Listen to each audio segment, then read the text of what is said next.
yang telah ditetapkan oleh perusahaan sehingga ujung-ujungnya bagaimana bisa memberikan saran dalam rangka atau memberikan sumbangsih dalam produktivitas kerja dari perseroan yang telah ditetapkan oleh pemegang saham.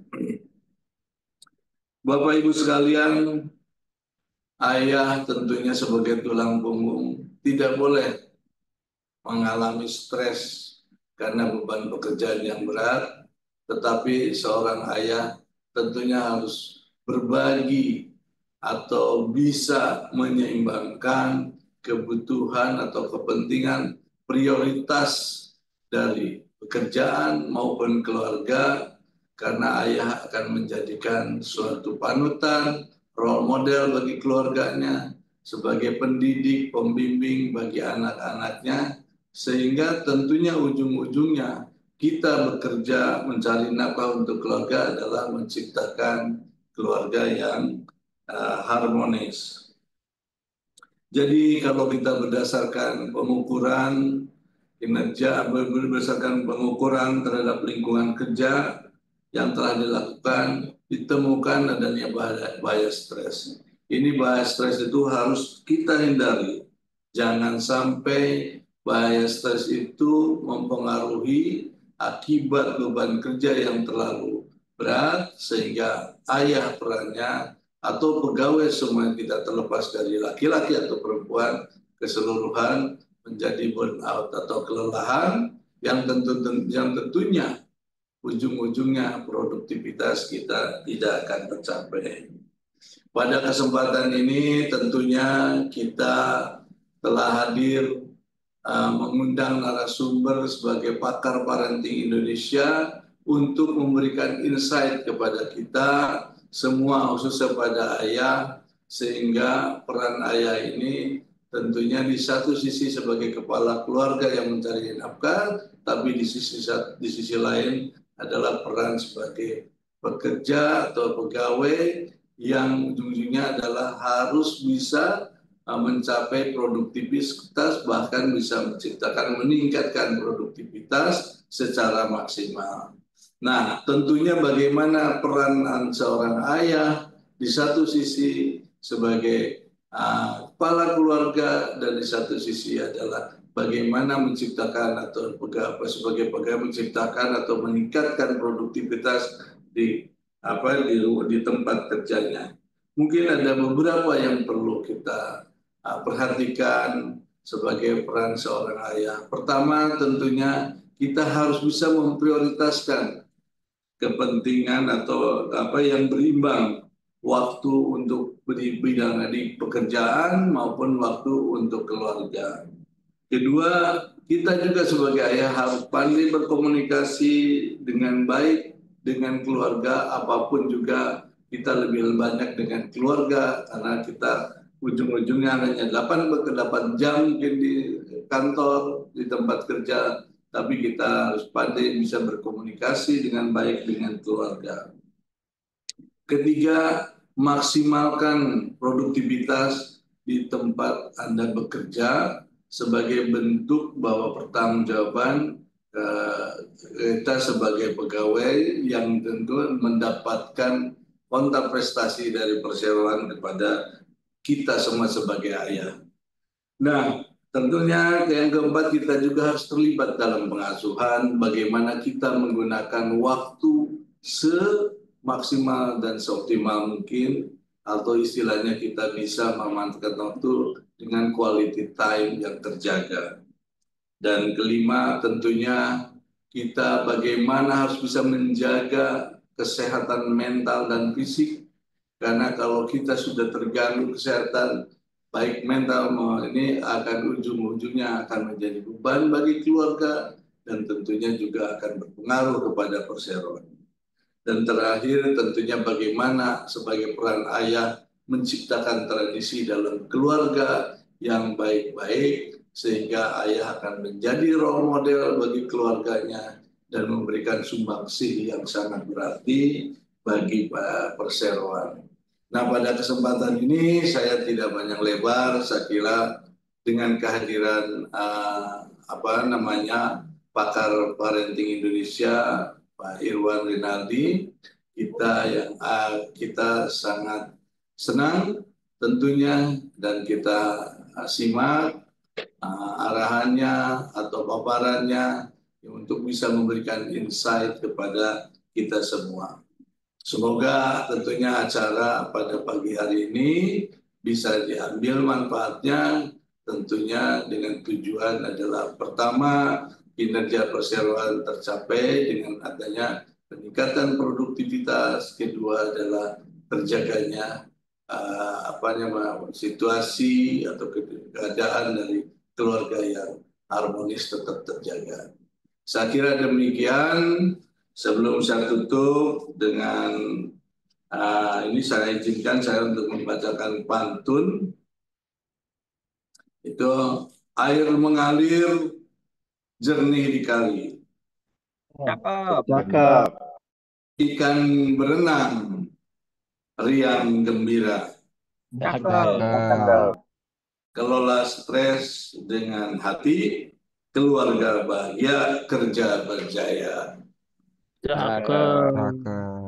Itu lagi, ke hutan rimba mencari rotan, Cakep. rotan dibawa ke tepi muara. Cakep. Ayah berjuang penuh keteguhan demi keluarga dan produktivitas kerja. Wabillahi taufiq wal hidayah. Wassalamualaikum warahmatullahi wabarakatuh. Waalaikumsalam warahmatullahi wabarakatuh. Terima kasih pada Pak Dedeng atas arahan dan sambutan yang telah disampaikan. Sebelum kita melanjutkan acara kita, Bapak dan Ibu sekalian, izinkan kami untuk mengajak foto bersama terlebih dahulu. Pada Bapak dan Ibu dimohon untuk menghidupkan terlebih dahulu kameranya sebelum kita melakukan foto bersama. Untuk tim K3, apakah sudah siap? Oke, untuk gaya pertama Bapak dan Ibu sekalian, kita melakukan hand sign-nya K3. Jadi seperti ini Bapak dan Ibu. Boleh menggunakan tangan kanan ya. Oke, saya hitung Bapak dan Ibu sekalian. 1, 2, 3. Oke. Terima kasih Bapak dan Ibu sekalian. Selanjutnya untuk acara inti kita pada pagi hari ini, yaitu akan ada sharing session bersama Bapak Irwan Rinaldi selaku praktisi keayahan. Kepada Bapak, kami persilakan. Baik, terima kasih banyak Mas Dava. Assalamualaikum warahmatullahi wabarakatuh. Selamat pagi. Mudah-mudahan dalam keadaan sehat dan semangat Bapak-Bapak dan Ibu-Ibu. Selamat pagi Pak Dedeng Hidayat. Makasih banyak. Tadi saya menganggapnya materi itu Pak Dedeng. Luar biasa itu. Luar biasa ya. Makasih banyak. Tadi sudah disampaikan bahwa ayah yang baik itu ayah yang bisa mengatur prioritas, ayah yang juga punya perhatian terhadap anaknya, ayah yang balancing antara pekerjaan dan apa yang dia lakukan di rumah. Bapak dan Ibu, saya izin untuk membagikan bahan yang untuk kita diskusikan pada pagi ini karena targetnya adalah sharing session ya. Jadi mudah-mudahan bisa beberapa bahan ini kita bisa diskusikan insya Allah. Sebentar.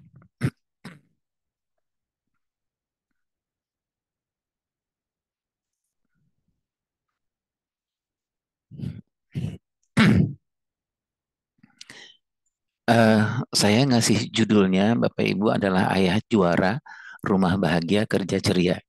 Saya ambil dari tema yang diserahkan, yang diamanahkan kepada saya, yaitu tema tentang ayah hebat tanpa stres. Saya baca-baca yang saya alami, ternyata emang hidup nggak bisa nggak ada stres ya Pak Dedeng ya. Jadi karena memang stres itu ada saatnya kita diperlukan stres. Kalau teman-teman di PLN nggak stres, mungkin kita nggak berkembang ya Bapak Ibu ya. Mungkin prestasi kita juga nggak bakal maju dan mungkin juga kita nggak punya motivasi yang lebih besar kalau kita nggak punya stres. Cuman memang persoalannya bagaimana kita mengelola dan yang tadi disebutkan oleh Pak Dede, bagaimana mengelola dan memanage stres itu. Saya lebih fokus nanti membicarakan mendiskusikan dengan ibu-ibu dan bapak-bapak adalah soal ayah juara. Ini sebenarnya terminologi di ilmu keayahan. Nah, di ilmu keayahan itu ada yang kita sebut ini ayah juara. Ayah juara itu adalah ayah yang yang dia jatuh tapi dia bangun gitu bapak dan ibu. Bukan ayah yang sempurna, tetapi bukan ayah yang Superman tapi superstar. Dia bisa jatuh, dia bisa salah. Kalau dia salah, dia minta maaf, kemudian dia berbuat baik lagi. Kalau dia jatuh, dia bangun. Ayah yang tidak gampang menyerah gitu, atau ayah yang kita sebut dengan ayah juara. Nah, salah satu pekerjaan ayah juara itu adalah supaya dia, karena pekerjaannya banyak, tadi Pak Dede menyebutkan, dia harus fight di luar, dan dia juga harus fight di dalam. Dia harus membuat rumah tangganya bahagia karena dia adalah nakhoda, dan dia juga harus membuat pekerjaannya secara profesional supaya hasil-hasil apa yang dia manahkan kepada dia juga pekerjaan menjadi sebuah pekerjaan yang baik. Maka dua ini dia harus menjadi seorang ayah yang tidak gampang menyerah atau ayah yang tidak gampang uh, gampang putus asa atau ayah yang gampang give up-nya. Sebelum kita membicarakan tentang ayah juara itu, bapak-bapak dan ibu-ibu, saya izin sebentar untuk mengajak ibu dan bapak untuk melihat tantangan ayah di zaman sekarang. Kenapa kita membicarakan persoalan ayah ini zaman sekarang? Satu tantangan yang paling besar itu adalah ekspektasi peran, ya, Bapak Ibu. Jadi seperti yang kita ketahui bahwa ayah itu perannya setidak-tidaknya dua lah. Ada yang satu persoalan di rumah tangga itu persoalan pernikahan, persoalan rumah tangga dengan pasangannya, dengan istri, dan kemudian adalah yang kedua adalah perannya terhadap anak-anak. Kalau dulu mungkin ya Bapak Ibu, kalau dulu mungkin peran itu lebih banyak kepada hanya mencari uang semata. Mungkin ayah lebih konsentrasi kepada pagi-pagi pulang sore atau pulang malam atau mungkin beberapa waktu tidak pulang. Dulu di zaman dulu mungkin tidak ada masalah ya. Tapi di zaman sekarang dengan luar biasa ya, perkembangan sangat luar biasa, terutama perkembangan anak-anak kita yang sangat luar biasa, stimulasi-stimulasi dari luar yang sangat luar biasa membuat anak-anak kita sekarang kehidupannya tidak ada borderless sama sekali. Kejadian 1 detik di Amerika bisa mempengaruhi hidupnya 1 detik itu juga di Indonesia. Jadi pengaruh yang sangat luar biasa itu membuat ayah tidak lagi perannya sekedar mencari uang. Tidak hanya urusan menghebatkan fisik anak-anak, tetapi ayah dibutuhkan juga untuk mengurus persoalan spiritual anak-anak. Sudah banyak Bapak Ibu kita ketahui di dalam kehidupan kenyataan kita sehari-hari, banyak ayah yang tidak berperan dalam persoalan perkembangan spiritual anak-anak yang menyebabkan anak-anak ketika dia besar sama sekali dia tidak terlalu dekat atau tidak terlalu hebat masalah spiritualnya. Seperti yang Bapak Ibu ketahui bahwa di setiap tahap perkembangan anak-anak itu dia membutuhkan kehadiran ayah secara spiritual. Saya ambil contoh ketika anak Bapak Ibu di umur 7 tahun, anak laki-laki dan anak perempuan biasanya agak lebih maju sekitar umur 5 tahun, itu adalah titik paling tinggi di tahap yang pertama untuk perkembangan spiritualnya. Nah, kalau secara ilmu keayahan itu yang paling diminati, yang paling ditunggu oleh anak-anak adalah kehadiran ayah sebenarnya. Kehadiran ayah sebagai apa? Sebagai patron, sebagai model bagaimana seseorang itu beragama, baik seorang laki-laki maupun seorang perempuan. Dan itu dapatnya dari ayah. Nah, ketika ayah tidak hadir di umur 7 tahun bagi anak laki-laki, di umur 5 atau 6 tahun bagi anak perempuan, ayah tidak mencontohkan. Kalau di dalam kalau dalam agama saya, dalam Islam, misalnya umur 7 tahun itu ayah sudah harus mencontohkan menjadi model untuk pergi sholat ke masjid, misalnya itu Bapak Ibu ya, membaca Al-Quran yang rutin. Kalau mengajarkan persoalan ada, persoalan-persoalan yang lain yang berhubungan dengan spiritual. Kalau ayah nggak hadir di umur itu, nanti anak-anak tidak punya bekal spiritual untuk dia kehidupan di umur-umur berikutnya. Juga begitu juga dengan kehadiran ayah yang sekarang sudah sangat dibutuhkan lagi dalam persoalan emosional. Sudah tidak menjadi rahasia Bapak dan Ibu di Indonesia ini, anak-anak kita jumlahnya hampir sekitar 20 juta orang anak-anak yang mengalami depresi. gitu Bapak Ibu, yang suatu saat nanti hanya menunggu trigger saja, anak-anak mungkin akan mengalami goncangan jiwa yang lebih dari depresi gitu. Nah, apa persoalannya Bapak dan Ibu? Sepanjang saya bekerja di dunia keayahan ini, salah satu penyebab yang terbesar itu adalah anak-anak mengalami frozen emotion yang sangat luar biasa. Jadi emosi yang membeku gitu Bapak Ibu. Emosi yang membeku itu sebabkan apa? Salah satunya adalah karena ketidakhadiran ayah secara emosional. Jadi misalnya begini, anaknya nungguin ayahnya, dan tadi Pak Dedeng menyebutkan anak-anak kadang-kadang nggak ketemu dengan ayah itu 8 jam, 9 jam gitu ya, Pak Dedeng ya. Anak-anak tuh ketika dia pulang, dia nunggu sebenarnya apa yang dia tunggu. Dia mau sampaikan kepada ayahnya bahwa ayah tadi aku hebat sekali belajar di sekolahan gitu. Jadi ada emosi yang dia mau sampaikan kepada ayahnya, dan yang dibutuhkan itu adalah apresiasi gitu. Semacam wrapping apresiasi gitu kepada dari ayahnya. Karena maaf Bapak dan Ibu ya, tanpa kita membedakan persoalan gender, secara emosional biasanya khususnya anak-anak yang di atas umur 8 tahun ke atas itu secara emosional yang dia butuhkan wrapping emosi itu dari ayahnya. Jadi bagaimana dia membutuhkan mungkin satu kata dua kata, tapi ayahnya merapping, mengikat emosi yang mengatakan bahwa yang ditunggu anak-anak itu mengatakan misalnya ayahnya pulang dari bekerja, anaknya bilang ayah aku tadi hebat melakukan ini. Cuman ayahnya mengatakan bahwa hebat sekali nak, kamu pasti bekerja bekerja keras untuk itu. Hanya itu saja, itu menyelamatkan emosi anak untuk perkembangan ke depannya. Tetapi yang menjadi tantangan kita Bapak dan Ibu adalah hal itu kadang-kadang tidak dilakukan oleh para ayah. Oh, apa sebabnya? Bisa jadi karena memang ada persoalan yang di kantor, atau bisa jadi anak-anak kita mengalami fatherless yang nanti kita akan bicarakan. Anak-anak kita punya ayah secara fisik, tapi nggak punya ayah secara psikologis. Anak menunggu setiap hari, dia mengatakan kepada ayahnya, aku berhasil ayah, tolong please katakan satu apresiasi aja, sampaikan ucapan apa tanda jempol aja kepada aku. Tapi anak-anak nggak mendapatkan itu. Apa yang terjadi? Akumulasi frozen emotion itu. Jadi emosi yang membeku itu terjadi akumulasi setiap hari. Dia tunggu, dia menyebutkan kepada ayahnya, ayah aku hebat, aku begini. Ayahnya santai aja, oh ya lanjutkan. Padahal bukan hanya sekedar itu yang ditunggu oleh anak kita. Nah itu adalah ekspektasi peran yang sekarang secara emosi juga nggak bisa lagi, kita ayah menyerahkan itu kepada ibu, nggak bisa lagi, karena memang kompetitor kita yang sangat luar biasa mempengaruhi perkembangan emosi anak kita. Begitu juga dengan persoalan intelektual. Bapak dan Ibu, sekarang kita mengalami masa di mana anak-anak kita usia biologisnya lebih matang dari usia psikologis, jauh lebih matang usia biologisnya. Apa yang orang sering menyebutnya generasi stroberi itu apa Ibu?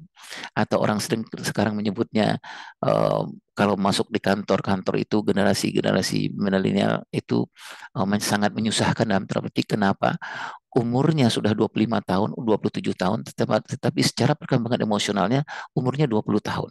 Gampang moody orangnya, nggak serius orangnya, gampang nggak apa menggampangin persoalan gitu. Apa sebabnya?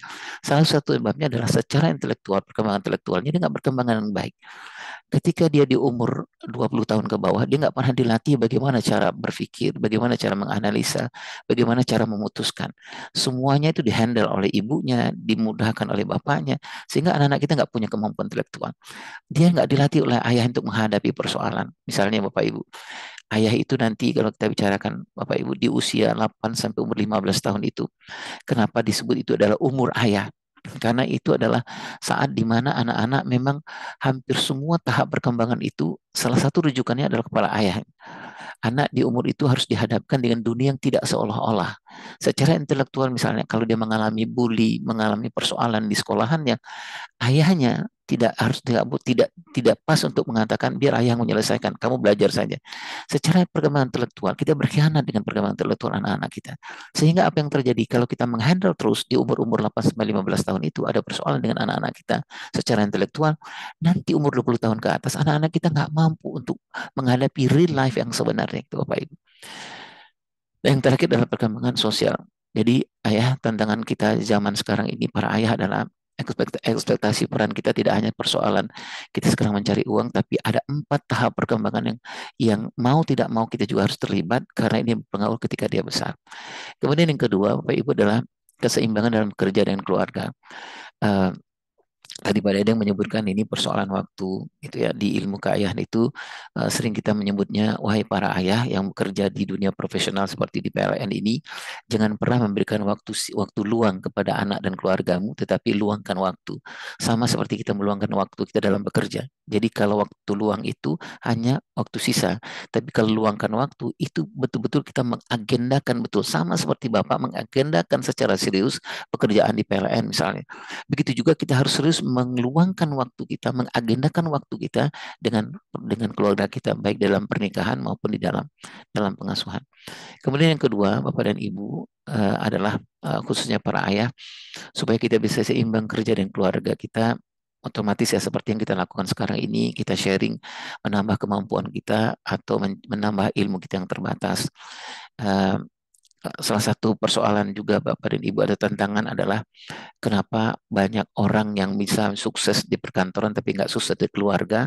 Banyak para ayah yang begitu dihormati di tempat bekerjanya tetapi dia tidak dihormati di keluarganya. Banyak ayah yang bisa menjadi nakhoda di tempat bekerjaannya tetapi dia nggak bisa jadi nakhoda di tempat di keluarganya. Karena persoalan sebenarnya dia hanya mengenal anak-anaknya tapi dia nggak memahami sebenarnya anak-anaknya. Dia mengenal anaknya secara fisik, tapi dia nggak punya ilmu, nggak tahu sebenarnya perkembangan emosional anaknya, perkembangan psikologis anaknya seperti apa. Sehingga apa yang terjadi, anak-anaknya hanya mendapatkan ayahnya secara fisik, tapi nggak mendapatkan ayahnya secara emosional, nggak mendapatkan ayahnya secara intelektual, nggak mendapatkan ayahnya secara spiritual. Ayahnya punya anak umur 7 tahun, sesungguhnya ayah yang tahu itu, yang dia tahu ayahnya adalah ayahnya tahu tentang anaknya, perkembangan fisiknya umur 7 tahun. Tetapi ayah sebenarnya nggak tahu anak umur 7 tahun dia ini perkembangan emosional seperti apa. Bagaimana cara memujinya, bagaimana cara menghargainya. Sehingga apa yang terjadi Bapak Ibu, terjadilah yang sering banyak terjadi, tidak balansnya antara pekerjaan dan keluarga. Yang tadi saya sebutkan itu, dia bisa menjadi nakhoda, menjadi sukses di perkantoran tapi nggak sukses di keluarga. Dia bisa menjadi nakhoda yang hebat, menjadi seorang manajer yang hebat, menjadi seorang direktur yang hebat di tengah di kantornya, tapi dia tidak bisa menjadi nakhoda yang hebat dan menjadi seorang direktur yang hebat di dalam keluarganya. Kemudian yang ketiga adalah kesehatan mental. Jadi sudah sempat disinggung oleh Pak Dedeng bahwa banyak sekali kita para ayah, saya mengalami juga Bapak dan Ibu, dalam dunia pekerjaan dan dunia keluarga adalah kita tidak bisa mengelola dua hal yang paling besar dalam kehidupan kita, itu stres pekerjaan dan kemudian stres pernikahan dan pengasuhan. Stres pekerjaan sudah kurang tentu berhubungan dengan pekerjaan bapak-bapak yang lebih tahu dari saya. Mungkin ada pekerjaan yang nggak selesaikan atau ada pekerjaan yang bertumpuk dan lain-lain sehingga membuat kita stres kita menjadi stres negatif gitu Bapak. Tapi yang paling besar sebenarnya di dalam ilmu parenting itu, bagi para ayah bekerja itu, stres apa yang terjadi yang merusak kesehatan mentalnya? Bukan karena stres pekerjaan sebenarnya Bapak dan Ibu, tapi adalah stres dari pernikahan dan pengasuhan. Itu yang paling banyak sekali terjadi, yang menyebabkan ada persoalan di kantor itu disebabkan karena persoalan dari rumah. Persoalan di rumah yang belum selesai. Apa yang belum selesai? Satu adalah persoalan pernikahan yang belum selesai. Ada persoalan bertengkar setiap hari, tidak saling memahami, semakin lama berumah tangga semakin tidak paham, sehingga antara mereka dengan pasangan, antara ayah dengan pasangan, serumah tapi nggak sejiwa sebenarnya, sedunia tapi nggak sesurga. Nah, ditambahlah kemudian stres pengasuhan itu Bapak Ibu adalah kita apa ya Bapak Ibu, yang tadi saya sebutkan itu, kita punya anak tapi kita sebenarnya sesungguhnya nggak mengerti soalnya apa yang terjadi di anak kita, kecuali satu, kita mencari makan dan ngasih makan anak-anak kita. Tapi kita nggak ngerti sebenarnya ini spiritual anak seperti apa. Ini menjawab pertanyaan anak umur segini seperti apa. Nah, apa yang terjadi? Terjadilah persoalan kesehatan mental yang banyak sekali terjadi ayah bunda. Saya Pak Dedeng, punten ya, ke Bapak Ibu semua, karena di lembaga saya lebih banyak kita konsentrasi mendampingi mendampingi para ayah dengan anak-anak, dengan persoalan ayah dengan anak-anak, ayah dengan istri. Saya kadang-kadang sehari itu mendampingi sekitar 50 kasus gitu Pak Dedeng ya. Yang urusannya lebih banyak bukan karena awalnya datang itu karena persoalan pekerjaan, tetapi ketika kita tanya lagi, kita gali lagi, sebenarnya yang terjadi di kantor itu lebih banyak karena persoalan stres pernikahan dan stres pengasuhan yang belum selesai sebenarnya. Jadi ada sebuah penelitian yang menyebutkan di Indonesia itu hampir 85% stres pekerjaan itu disebabkan oleh karena stres pernikahan yang belum selesai, stres pengasuhan yang belum selesai. Jadi rumah yang belum selesai sehingga terbawa ke dalam dunia pekerjaan. Kemudian Bapak dan Ibu, ini fenomena saya menyebutnya fenomena belas. Fenomena belas ini adalah salah satu dampak dari ketidakhadiran ayah di dalam mengasuh anak-anak kita. Gitu Bapak Ibu ya. Belas itu singkatan apa? Ini ciri-cirinya anak-anak kita sekarang, anak remaja kita sekarang yang mendapatkan ayah ada secara fisik tapi nggak ada ayah secara psikologis. Ayahnya hadir ketika anaknya minta uang dikasih uang, tapi ketika anaknya kebutuhan kebutuhan secara emosional, ayahnya nggak memberikan secara emosional. Ketika anaknya membutuhkan spiritual, ayah tunjukin ke aku kapan kita mau ke masjid, kapan kita mau ke gereja, kapan. Tapi ayahnya nggak hadir dalam persoalan itu. Nah, satu adalah ciri anak-anak itu adalah bore. Bore itu anak yang atau anak remaja yang gampang bosen. Jadi kalau Bapak Ibu kita mendapati anak remaja kita atau anak-anak dan remaja kita yang bosan, gampang bosannya gitu loh Bapak Ibu. Salah satunya jangan-jangan dia anak-anak kita sudah mengalami fenomena blast ini. Um, yang kedua adalah lonely. Lonely ini sangat banyak terjadi nih Bapak Ibu ya. Anak-anak kita lebih banyak, lebih senang sebenarnya dia lebih dekat kepada gadgetnya, lebih akrab dengan handphonenya, dengan komputernya, dengan laptopnya. Kenapa? Karena dia kesepian. Apa kesepiannya Bapak Ibu? Dia punya ayah. Ada ayah secara fisik, pulang ayahnya setiap hari, pulang ayahnya setiap hari. Dia punya ibu, ada ibunya. Setiap hari dia lihat ada ayahnya setiap hari dia lihat ada. Ayahnya main handphone, ayahnya sibuk, dia lihat. Tapi sesungguhnya dia nggak punya ayah, dia nggak bisa berkomunikasi dengan ayahnya. Ketika dia butuhkan ini, ayahnya nggak memberikan itu. Sehingga apa yang terjadi? Lonely. Nah, lonely inilah Bapak Ibu yang menyebabkan anak-anak yang usia-usia kelas 5, 6, 7, 8 sekarang yang terpapar persoalan pornografi. Anak-anak yang di Indonesia ini, ayah bunda di penelitian di lembaga kami, sekitar anak-anak yang terpapar kepada pornografi ini kelas 5, 6, 7, 8, 9 itu melebihi sekitar 90%. Nah, anak-anak yang sudah terpapar pornografi ini dipastikan kalau dia sudah lebih 20 kali atau 30 kali dia terpapar di pornografi, dia pasti akan melakukan porno aksi.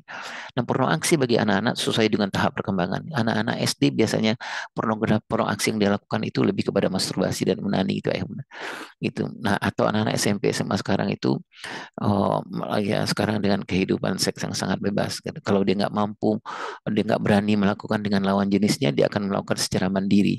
Bapak Ibu sudah nggak rahasia sekarang bahwa anak-anak SMP dan SMA itu sangat gampang untuk mendapatkan mohon maaf ya Bapak Ibu, untuk mendapatkan eh, alat pemuas. Itu anak laki-laki dia gampang sekali untuk membeli sekarang alat yang menyerupai kelamin wanita dan demikian juga dengan sebaliknya. Yang ketiga adalah angry. Angry itu adalah fenomena anak-anak kita yang kalau ada persoalan gampang marahnya gitu loh Bapak Ibu. Kenapa? Karena yang tadi saya sebutkan itu di umur 0, di umur 8 sampai umur 15 tahun, anak kita nggak dilatih secara intelektual bagaimana menyelesaikan persoalan. Ada persoalan sama dia bilang, "Pak, aku tadi dibully sama temanku di kelas." Ya udah gampang, nggak Bapak aja yang menyelesaikan. Sementara itu Bapak Ibu ya mungkin hari itu selesai, tapi kan yang sebenarnya anak kita harus latih cara menyelesaikannya seperti apa gitu. Sehingga ketika dia menghadapi persoalan, anak-anak kita yang anak-anak dalam fenomena belas ini, anak-anak kita kalau dia menghadapi persoalan dia marah, dia ngamuk gitu loh Bapak Ibu. Kemudian yang keempat adalah anak-anak yang mengalami stres yang tadi saya sebutkan itu. Sekarang hampir sekitar 20 juta anak-anak kita mengalami depresi, dan yang terakhir adalah ini yang di bawah ini contoh ya Bapak Ibu ya. Ini contoh anak-anak yang fenomena 16 itu 93 dari 100 anak SD, ini saya sebutkan SD-nya 5, 6, 7, 8, 9 yang akses ke pornografi. Kemudian 21 di anak-anak kita, remaja kita melakukan aborsi. 135 korban kekerasan. Kemudian 63 dari 100 remaja putri nih Bapak Ibu ya yang sudah berhubungan seks di luar nikah. Ini penelitian dari yang terakhir ini penelitian dari BKKBN. Ini real ya Bapak Ibu, bukan penelitian dari saya. Ini hampir semuanya ini masuk dalam fenomena belas ini salah satu disebabkan oleh karena dia punya ayah ada secara fisik tapi nggak punya ayah secara psikologis gitu loh Bapak Ibu. Dia punya ayah yang ceria, ayah yang ketawa, ayah yang sangat ramah di kantor, tapi dia nggak punya ayah itu di rumah gitu. Ayah yang ramah hanya di kantor, ayah yang ketawa ngakak hanya di kantor, ayah yang sangat bergembira yang sangat lincah itu hanya di kantor, tapi ketika berhadapan dengan anak-anak dia nggak mendapatkan itu. Berikutnya ayah dan ini sudah terjadi di Indonesia, namanya fenomena daddy issues atau father hunger. Nah, daddy issues itu adalah anak perempuan yang tidak optimal, terabaikan keperempuanannya oleh ayahnya. Bapak Ibu ya. Seperti yang Bapak Ibu ketahui bahwa anak perempuan itu khususnya di umur 8-9 tahun ke atas itu bagi dia sosok yang paling dia minati itu adalah ayah memang. Bapak Ibu, pattern itu adalah ayah gitu. Bahkan ada ahli yang mengatakan seorang ayah yang punya anak perempuan 8 sampai umur 15 tahun jangan pernah kurang 4 kali dalam sehari untuk memuji anak perempuannya. Karena memang kebutuhan secara emosional anak perempuan kita itu dibutuh dipuji lebih dari 4 kali dan itu harus dilakukan oleh para ayah sebenarnya. Supaya apa Bapak Ibu nanti kita akan bicarakan supaya anak perempuan kita punya semacam self concept yang baik. Kemudian eh, yang kedua, fenomena yang kedua father hunger. Father hunger itu adalah anak laki-laki yang tidak optimal, terabaikan kelaki-lakiannya. Kenapa? Karena dia nggak punya tokoh laki-laki yang melakikan anak laki-laki kita ini. Siapa itu? Kita, Bapak Ibu, adalah para ayah. Mungkin ayah nggak punya waktu yang tadi saya sebutkan itu, atau mungkin ayah cuma memberikan waktu luang, tapi tidak meluangkan waktu untuk perkembangan anak laki-laki. Khususnya father hunger ini ada di umur sekitar 9 sampai sekitar umur 15 tahun. Apa yang terjadi ayah dan bunda anak laki-laki yang tidak optimal laki-laki itu? Nah, sekarang fenomena anak laki-laki yang sangat apa ya Bapak Ibu yang melambai, anak laki-laki yang rapuh dan lumpuh itu sekarang menjadi sangat sesuatu yang sangat gampang kita lihat di mana-mana. Anak laki-laki yang gampang menyerah, anak laki-laki yang tidak fight. Nah, kenapa Bapak Ibu? Karena ada di tahap perkembangan tertentu yang dia harus mendapatkan kelaki-lakian, stimulasi dan simulasi di kelaki-lakian dari seorang tokoh laki-laki yang disebut yang dia panggil ayah itu tapi dia nggak mendapatkan itu. Nah di bawah ini Bapak Ibu bisa lihat diri isu dan father hunger itu ciri-ciri yang di bawah itu ya rendah rendah harga diri, perasaan marah, malu, kesepian, kecemburuan, kedukaan, kehilangan, rendahnya kontrol diri, inisiatif, keberanian ambil risiko dan lain-lain. Ayah dan bunda apa yang harus ayah lakukan supaya rumah kita bahagia dan kemudian pekerjaan kita juga sangat produktif. Apa yang kita lakukan ini catatan saya, Bapak Ibu bisa menambahkannya nanti. Di dalam ilmu keayahan itu kita menyebutkan jadilah ayah juara. Ayah juara itu tadi saya menyebutkan adalah ayah yang bukan Superman, ayah yang tidak pernah salah, tapi ayah yang superstar, ayah yang ketika dia jatuh dia bangun, ayah yang ketika dia salah dia minta maaf. Ayah yang kalau ada persoalan di dalam keluarganya, dia orang yang paling depan dengan semua kelakuan, semua konsekuensi. Ayah juara itu adalah ayah yang berusaha, satu, ayah yang terhubung, tersambung, tergantung kepada Allah, kepada Tuhan. Ayah juara itu adalah ayah yang memiliki relasi spiritual, yang berusaha memiliki relasi spiritual sekuat mungkin kepada sang pemilik dari anaknya, sang pemilik dari kehidupan ini. Jadi ayah juara ciri-cirinya adalah relasi spiritualnya, dia berusaha memperbaiki relasi spiritualnya. Bahkan Bapak Ibu, ada beberapa orang ahli yang menyebutkan betapa pentingnya ayah ini dekat dengan Allah, dengan Tuhan yang Maha Esa adalah penelitian itu menyebutkan kalau banyak persoalan dalam pernikahan, dalam rumah tangga, banyak persoalan dalam pengasuhan kepada anak-anak, sebenarnya jangan langsung datang kepada konselor, jangan langsung datang kepada psikolog, kepada psikiater. Tapi kata para ahli itu, yang harus kita lakukan khususnya para ayah adalah ada persoalan dalam pernikahan, dalam persoalan pengasuhan. Ayo dekatkan diri kepada Allah, kepada Tuhan yang Maha Esa. Gitu Bapak Ibu. Saking sangat luar biasa pentingnya relasi spiritual dalam kehidupan seorang ayah. Ayah juara itu adalah ayah yang kenal dan paham tentang dirinya. Paham, kenal dan paham itu maksud saya adalah ayah yang mengenal kelemahan dan kekuatan dirinya. Ayah yang mengenal apa saja hutang-hutang pengasuhan yang dia punya, apa saja yang pernah dia alami, luka-luka pengasuhan yang dia punya. Hutang pengasuhan itu maksud saya Bapak Ibu adalah kepribadian kita sekarang ini yang tidak terlalu baik, yang tidak terlalu disukai oleh kolega kita atau pasangan kita, anak-anak kita atau kolega kita berkantor, yang karakter kita, kepribadian kita yang disebabkan oleh karena persoalan pengasuhan kita dulu di umur 0 sampai 15 tahun. Nah, ayah juara itu adalah ayah yang paham, misalnya sekarang dia di kantor di PLN, kok orang nggak suka sama dia ya, Bapak Ibu. Bukan karena persoalan intelektual dia, tapi karena persoalan kepribadiannya. Mungkin si ayah ini nggak disukai karena orangnya gampang hebat ngomong tapi nggak bertanggung jawab. Itu utang pengasuhan. bisa jadi ada seorang ayah di kantor itu nggak disukai oleh orang. Kenapa? Karena kepribadiannya yang sukanya flight tapi nggak suka fight. Uh, Kalau ada apa-apa suka nunda-nunda gitu Bapak Ibu ya. Bukan karena persoalan ayah itu sekarang, tapi karena persoalan dia di umur 0 sampai 15 tahun. Saya Kang Dedeng, Pak Dedeng, uh, uh, diberikan kesempatan oleh Allah untuk membantu beberapa lembaga negara. Terakhir saya bantu di lembaga yang berurusan dengan korupsi. Di dalam penelitian kita di lembaga itu, kita menemukan banyak sekali para koruptor yang melakukan tindakan korupsi itu disebabkan, salah satu penyebabnya adalah karena kepribadian yang tidak utuh yang dia dapatkan di umur 0 sampai 15 tahun. Itu ya Bunda ya. Kemudian yang ketiga adalah ayah juara itu adalah yang berusaha, yang menyayangi pasangannya. Ini Bapak dan Ibu sudah sangat paham bahwa agak susah kita mencintai anak-anak kita tanpa mencintai pasangan kita. Agak susah kita mengurus anak-anak kita, mengasuh anak-anak kita tanpa kita menghebatkan pasangan kita. Kemudian ayah yang hadir dalam tumbuh kembang anak-anak, tadi saya sudah menyebutkan, anak-anak kita itu di tahap-tahap perkembangannya itu pasti berbeda. 0 sampai 7 tahun pasti berbeda, apa yang dia dapatkan, apa yang dia inginkan berbeda betul dengan apa yang dia inginkan di umur 8 sampai umur 15 tahun. Berbeda lagi apa yang dia inginkan di umur 15 tahun sampai umur 21 tahun. Kemudian ayah yang juara itu adalah yang terus tangguh, ya Bapak, terus tangguh ya, yang berusaha, yang maksud saya Bapak Ibu, berusaha tangguh secara spiritual, sosial, emosional, intelektual, dan fisikal. Dan ayah yang juara itu yang terakhir tadi disebut oleh Pak Dedeng adalah ayah yang berusaha membuat prioritas hidupnya. Bapak dan Ibu, apa yang harus kita lakukan supaya kita bisa menjadi ayah yang juara yang tadi saya sebutkan itu? Di dalam ilmu pengasuhan keayahan itu ada 3 hal yang paling penting. Nah, 3 hal ini yang mudah-mudahan kita jalankan dan kita benahi. Mudah-mudahan kita bisa mendapatkan rumah tangga yang bahagia dan kita bisa mendapatkan pekerjaan yang ceria, sehingga kita Bapak Ibu terjauh dari stres yang negatif. Kalau kita terjauh dari stres negatif, rumah tangga kita bisa kita kelola dengan baik, pekerjaan kita bisa kita optimal, sehingga tujuan akhir dalam kehidupan kita bisa sampai kepada surga, baik bersama-sama dengan anak-anak kita, bersama dengan keluarga kita. Yang 3 itu Bapak Ibu, satu adalah menjalankan dan membenahi amanah pernikahan. Yang kedua adalah menjalankan amanah pengasuhan. Ini hubungannya dengan tumbuh kembang anak. Kalau amanah pernikahan hubungan dengan pasangan kita.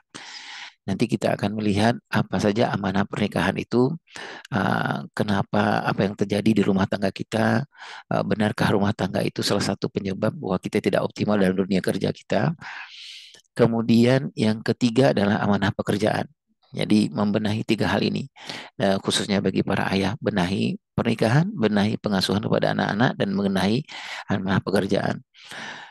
Sehingga target kita tadi Bapak dan Ibu adalah amanah pernikahan dan amanah pengasuhan itu bisa membuat rumah tangga kita bahagia, dan amanah pekerjaan itu bisa membuat kita bekerja itu dengan ceria, bukan dengan beban gitu Bapak Ibu ya. Karena mungkin kita sama-sama orang yang bekerja, Bapak Ibu, saya mengalami betul bahwa ketika masuk kantor itu kalaulah itu menjadi beban, tidak apa ya, tidak menjadi tantangan gitu kerja, luar biasa, daya rusaknya sangat luar biasa. Kita nggak bisa optimal bekerja karena pekerjaan setiap hari kita merasa beban gitu Bapak Ibu. Ada pekerjaan baru menjadi beban gitu.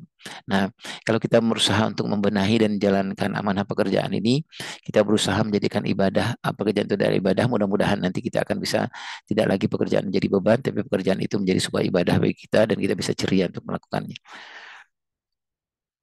Nah, satu-satu kita melihat Bapak dan Ibu adalah amanah. Mari kita menjalankan dan memberesi amanah pernikahan. Satu hal yang paling penting adalah memperbaiki relasi spiritual. Relasi spiritual itu kalau saya mengusulkan kepada Bapak dan Ibu dan mengusulkan ke diri saya, apa yang perlu kita benahi adalah memberesi niat gitu Bapak Ibu ya.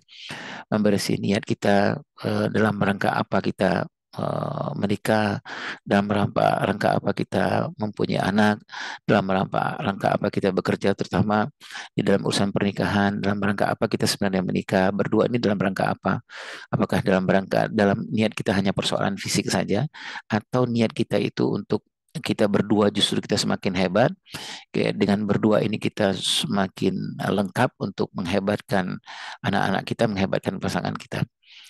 Kemudian yang kedua adalah menjalankan amanah pernikahan itu menjalankan roadmap pernikahan. Saya bersangka baik kepada bapak-bapak dan ibu-ibu, khususnya para ayah, sudah barang tentu kalau kita berumah tangga, kita sudah punya roadmap pernikahan. Sama seperti Bapak dalam bekerja, pasti Bapak punya roadmapnya. Maksud saya, apa tujuannya di pernikahan ini dan bagaimana kita menjalankan tahapan-tahapan untuk mencapai tujuan itu. Agar apa Bapak dan Ibu, kalau kita punya roadmap pernikahan itu, kita kalau istri tanya, misalnya, Mas, sebenarnya kemana sih tujuan rumah tangga ini, kita bisa menjawab karena kita punya tujuan rumah tangga. Yang paling berat itu Bapak Ibu adalah ketika istri atau anak-anak kita bertanya, Mas, Ayah, sebenarnya kemana sih Ayah mau bawa rumah tangga ini kemana gitu. Saya pernah merasakan Bapak Ibu, saya menjadi orang yang sangat tidak berarti ketika pasangan saya anak-anak bertanya, sebenarnya kemana sih Ayah mau bawa rumah tangga kita ini. Saya waktu itu tidak punya roadmap pernikahan Bapak dan Ibu, dan saya nggak punya roadmap pernikahan, nggak punya tujuan. Sehingga bagaimana kita membawa sebuah nakhoda, membawa sebuah kapal, kita nggak punya tujuan gitu Bapak Ibu. Jangan-jangan kapal ini sebenarnya nggak berjalan ke tujuannya, atau jangan-jangan kapal ini stuck sebenarnya. Sehingga apa yang terjadi ketika kita tidak menjalankan roadmap pernikahan itu adalah kita bisa jadi agenda dunia kita sama dengan pasangan kita, tapi agenda surga kita nggak sama sebenarnya. Atau kita serumah tapi nggak sejiwa sebenarnya Bapak dan Ibu. Ketemu secara fisik setiap hari, tapi secara jiwa nggak ketemu sebenarnya. Kenapa? Karena kita nggak punya roadmap ya. Kita nggak tahu ini mau kemana sebenarnya. Nah, Bapak Ibu, kita berusaha untuk memberesi dan menjalankan amanah-amanah di pernikahan, termasuk roadmap pernikahan ini, agar Allah Tuhan Yang Maha Esa memberikan rumah tangga yang sakinah. Ketika rumah tangga yang sakinah ini mudah-mudahan akan membuat kita bekerja juga menjadi lebih optimal, insya Allah. Ini contoh ya Ayah Bunda ya, contoh saja yang Ayah Bunda pasti sudah punya ini dan sudah melakukan ini, namanya roadmap pernikahan. Nah, ini biasanya kalau di ilmu pengasuhan itu Bapak dan Ibu yang sudah punya, yang awal sudah mengawali pernikahan, biasanya Bapak mengharus ini diceritakan, di-sharingkan kepada pasangannya sebagai seorang kepala rumah tangga, menceritakan tujuan kita kemana dalam rumah tangga ini dan bagaimana cara mencapainya. Ini saya mengambil contoh saja Bapak Ibu ya, roadmap pernikahan itu salah satu adalah kita sepakati dulu kita mau kemana. Nah, ini tujuan yang kursor saya yang sebelah kanan ini. Tujuan kita nanti kita ketemu lagi dengan anak-anak, dengan istri kita di surga, itu tujuan kita. Bagaimana cara mencapai tujuan itu? Di dalam ilmu pengasuhan itu sebenarnya ada 9 tahap, tapi saya mengambil 5 tahap saja. Nah, 5 tahap inilah yang kita harus ketahui dan kita harus sharing dengan pasangan kita supaya kita tahu gitu loh Bapak Ibu. Di tahap yang kedua ini apa persoalan yang timbul? Harus apa antisipasi kita? Nanti di tahap yang ketiga, di 10 tahun pernikahan kita, apa yang terjadi? Apa antisipasi kita? Nanti di tahap yang keempat, di 15 tahun, 20 tahun pernikahan kita, apa yang terjadi? Apa yang harus kita lakukan? Nah, tantangannya Bapak Ibu adalah ketika kita tidak tahu tahapan, misalnya 5 tahun pernikahan, kita nggak tahu apa yang terjadi. Dan kita nggak tahu antisipasinya. Maka banyak sekali Bapak dan Ibu sekarang di Kementerian Agama menyebutkan 1 jam itu terjadi 50 perpisahan, 50 perceraian yang terjadi. Salah satu penyebabnya adalah karena memang di dalam rumah tangga itu nggak jelas. Itu Bapak Ibu. Mereka nggak mengantisipasi apa yang terjadi. Saya ambil contoh ya Bapak Ibu. Ini tahap yang pertama ini adalah sebelum menikah nih Ayah Bunda. Sebelum menikah kita nggak bahas lah atau Bapak Ibu ya, saya hanya mengatakan saja bahwa di tahap yang pertama ini di masa pranikah itu banyak sekali, masa pranikah yang belum selesai itu banyak sekali yang menyebabkan persoalan ketika kita menikah. Nah, di nomor yang dua ini, tahap yang kedua ini adalah 5 tahun pertama. 5 tahun pertama ini adalah masalah tahap yang sangat luar biasa sulitnya. Bapak Ibu pasti mengalami ini terutama di 2 tahun pernikahan. Nah, periode yang paling sulit ini apa saja? Pertama, misalnya kita harus mencocokkan pola kita, pola hidup kita. Karena kita menikah dari 2 pola yang berbeda. Gitu ya Bapak Ibu ya. Saya menikah dari pola hidup yang berbeda dengan istri saya yang menikah dengan pola hidup yang berbeda. Mustahillah rasanya kita menjalani hidup berumah tangga serumah, sekamar, tetapi kita nggak pernah bicara soal pola ini. Bagaimana pola bangun, bagaimana pola kita untuk memberikan apresiasi, bagaimana pola kita, pola hidup kita yang lain. Kalau kita nggak pernah membicarakan ini adalah masa yang sangat sulit sekali di usia-usia 5 tahun pernikahan ini. Ada 2 cara yang dilalui oleh orang. Yang pertama adalah mereka bisa mengantisipasi 5 tahun pertama yang sulit ini, maka mereka lebih gampang menghadapi di tahun-tahun yang tahap yang ketiga, keempat, dan kelima. Tapi ada juga rumah tangga yang memilih mereka nggak menyelesaikan persoalan di tahap yang pertama ini, tetapi mereka membiarkan persoalan itu dan terjadilah akumulasi persoalan di tahap yang yang ketiga, tahap keempat, yang kelima, terjadilah snowball itu Bapak Ibu, bola salju yang terus berkembang. Sebenarnya persoalannya banyak sekali yang terjadi, tapi mereka nggak selesaikan. Bagaimana cara mereka menyelesaikan? Ya, mereka berpura-pura dalam rumah tangga ini, pura-pura bahagia, pura-pura sakinah, dan lain-lain. Maka terjadilah persoalan perselingkuhan, KDRT, dan lain-lain. Ini mudah-mudahan ya Bapak, kita khususnya bagi para ayah yang bekerja, kita karena kita adalah kepala rumah tangga, kita yang bertanggung jawab, kita bisa mendiskusikan ini dengan pasangan kita di tahap yang ketiga itu. Misalnya nih, tahap yang ketiga ini anak-anak sudah mulai datang, sudah mulai sekitar anak berumur 5 tahun, umur 7 tahun, mulailah persoalan pengasuhan anak, berarti tantangannya adalah bapak dengan ibu sudah harus sama, gitu Bapak Ibu ya, membicarakan bagaimana sama cara membangunkan anak, cara mendisiplinkan anak, cara mengapresiasi anak, sudah harus dibicarakan. Kemudian berikutnya tahap keempat dan tahap yang kelima. Di tahap yang keempat itu mungkin Bapak Ibu pernah mengenal istilah midlife crisis ya Bapak Ibu. Nah, di tahap keempat ini terjadilah midlife crisis gitu. Midlife crisis ini sebenarnya tidak menjadi masalah bagi kita ketika kita sudah menyelesaikan tahap yang kedua, tahap yang ketiga. Tapi ke tahap yang kedua, yang ketiga ini nggak terselesaikan, masuk kepada midlife crisis di usia di tahap keempat pernikahan kita, ini menjadi pernikahan sudah berjalan 10 tahun, 15 tahun, tetapi ujung-ujungnya adalah pertikaian, ujung-ujungnya adalah perpisahan, adalah ujung-ujungnya adalah perselingkuhan dan lain-lain. Kenapa? Karena midlife crisis yang sangat luar biasa nggak bisa mereka selesaikan. Baik, kemudian yang kedua, Bapak Ibu adalah menjalankan amanah pengasuhan. Jadi tadi ayah dan bunda adalah memberesi dan menjalankan amanah pernikahan, tadi sudah kita bahas. Kemudian yang kedua adalah supaya kita bisa mengelola stres dan kita bisa optimal, kita bunda kita beresi dan kita jalankan amanah pengasuhan. Ya, satu, apa yang harus kita lakukan adalah mencapai target pengasuhan. Saya yakin Bapak dan Ibu sudah sangat paham bahwa anak itu adalah miliknya Allah, miliknya Tuhan Yang Maha Esa, maka asuh dengan cara-cara keinginan Allah Subhanahu wa taala. Jadi apa yang diinginkan oleh Allah Subhanahu wa taala, apa yang diinginkan oleh Tuhan Yang Maha Esa. Yang kedua adalah menjalankan roadmap pengasuhan. Jadi sudah barang tentu kita punya ya Bapak Ibu, mengasuh anak laki-laki itu caranya seperti apa, targetnya seperti apa, mengasuh anak perempuan itu caranya seperti apa, targetnya seperti apa. Nah, karena memang mengasuh anak laki-laki, mengasuh anak perempuan sangat berbeda. Nah, apa yang kita targetkan? Kalau menjalankan amanah pernikahan itu kita targetkan rumah tangga kita yang sakinah, gitu Bapak Ibu ya. Kalaupun ada stres yang dialami situ, kita gampang menjelaskan persoalan itu. Kalau menjalankan amanah pengasuhan ini, target kita adalah supaya pengasuhan yang berkah. Banyak persoalan dalam pengasuhan kita, nggak ada masalah, tapi Allah memberikan keberkahan, mudah-mudahan kita nggak terlalu susah untuk menyelesaikan persoalan-persoalan dalam pengasuhan anak-anak kita. Nah, ayah ini kiat mencapai target pengasuhan ya. Bapak Ibu mungkin tidak harus menghafalnya, tapi setidaknya kita mengetahui bahwa masing-masing anak-anak kita itu ada amanahnya, ada tahap-tahap perkembangannya. Ini yang harus kita kerjakan supaya kita nggak stres punya anak 0 sampai 7 tahun yang imbasnya nanti adalah kepada stres pekerjaan. Umur 7 sampai 15 tahun ini yang berkembang, ini yang harus kita lakukan. Umur 15 sampai 21 tahun ini yang berkembang, ini yang harus kita lakukan. Secara sederhana saya gambarkan Bapak dan Ibu, 0 sampai 7 tahun itu biasanya adalah umur fondasi Bapak Ibu ya. Umur di mana anak-anak hanya menerima tapi nggak bisa memberi. Jadi kita menyampaikan kepada anak kita, gini loh nak, makan yang baik itu seperti ini. Tetapi dia belum bisa mencontohkan sebenarnya makan yang baik itu seperti apa. Pasti akan banyak salahnya. Gini loh nak, kalau bertemu dengan orang itu kamu harus ngomongnya seperti ini. Tetapi di umur 0 sampai 7 tahun jangan harap dia bisa melakukan sempurna seperti apa yang kita ajarkan. Karena targetnya adalah baru membangun fondasi saja gitu ayah. Nah, ini yang sangat berperan itu adalah ibu. Ibu yang sangat berperan. Kemudian kenapa ibu? Karena hormonnya ibu itu relate dengan hormon yang berkembang di anak-anak gitu ya Bapak Ibu. Jadi lebih gampang sebenarnya ibu yang memegang anak-anak. Kemudian yang kita lakukan adalah di usia 0 sampai 7 tahun itu adalah stimulasi.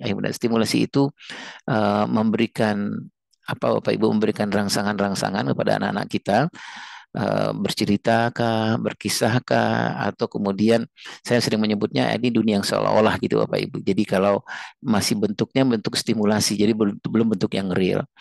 Nah, di usia 0 sampai 7 tahun itu, target kita, Bapak dan Ibu, adalah membangun namanya self-image atau citra diri.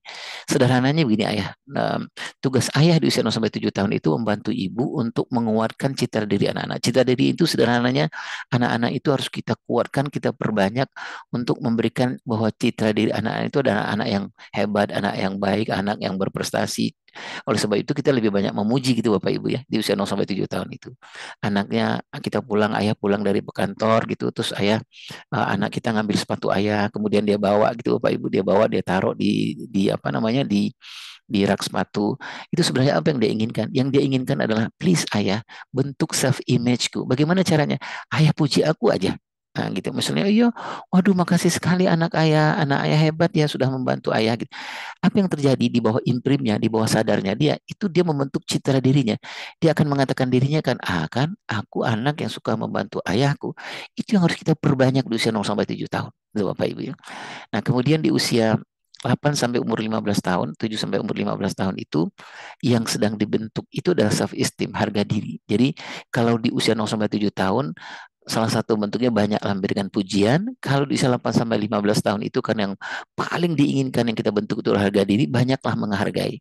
Nah, di usia 8 sampai 15 tahun ini, ayah saya dengan segala kerendahan hati saya, karena ini saya mengalami persoalan ini setiap hari saya mendapatkan apa orang datang ke ruangan konsultasi kami mengalami anak-anak kita sering mengalami fatherless dan daddy issues itu banyak di umur 8 sampai 15 tahun.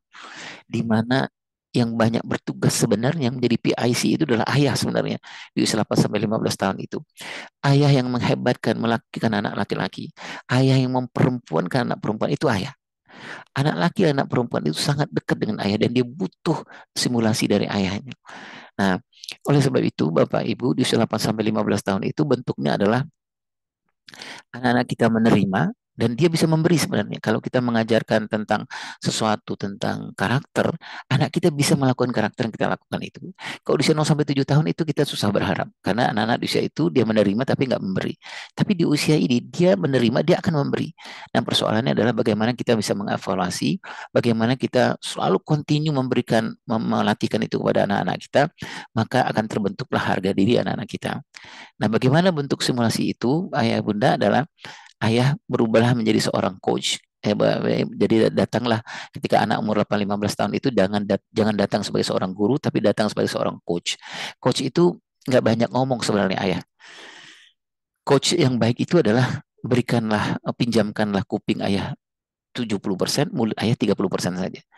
Jadi ayah lebih banyak bertanya sebenarnya di usia-usia itu.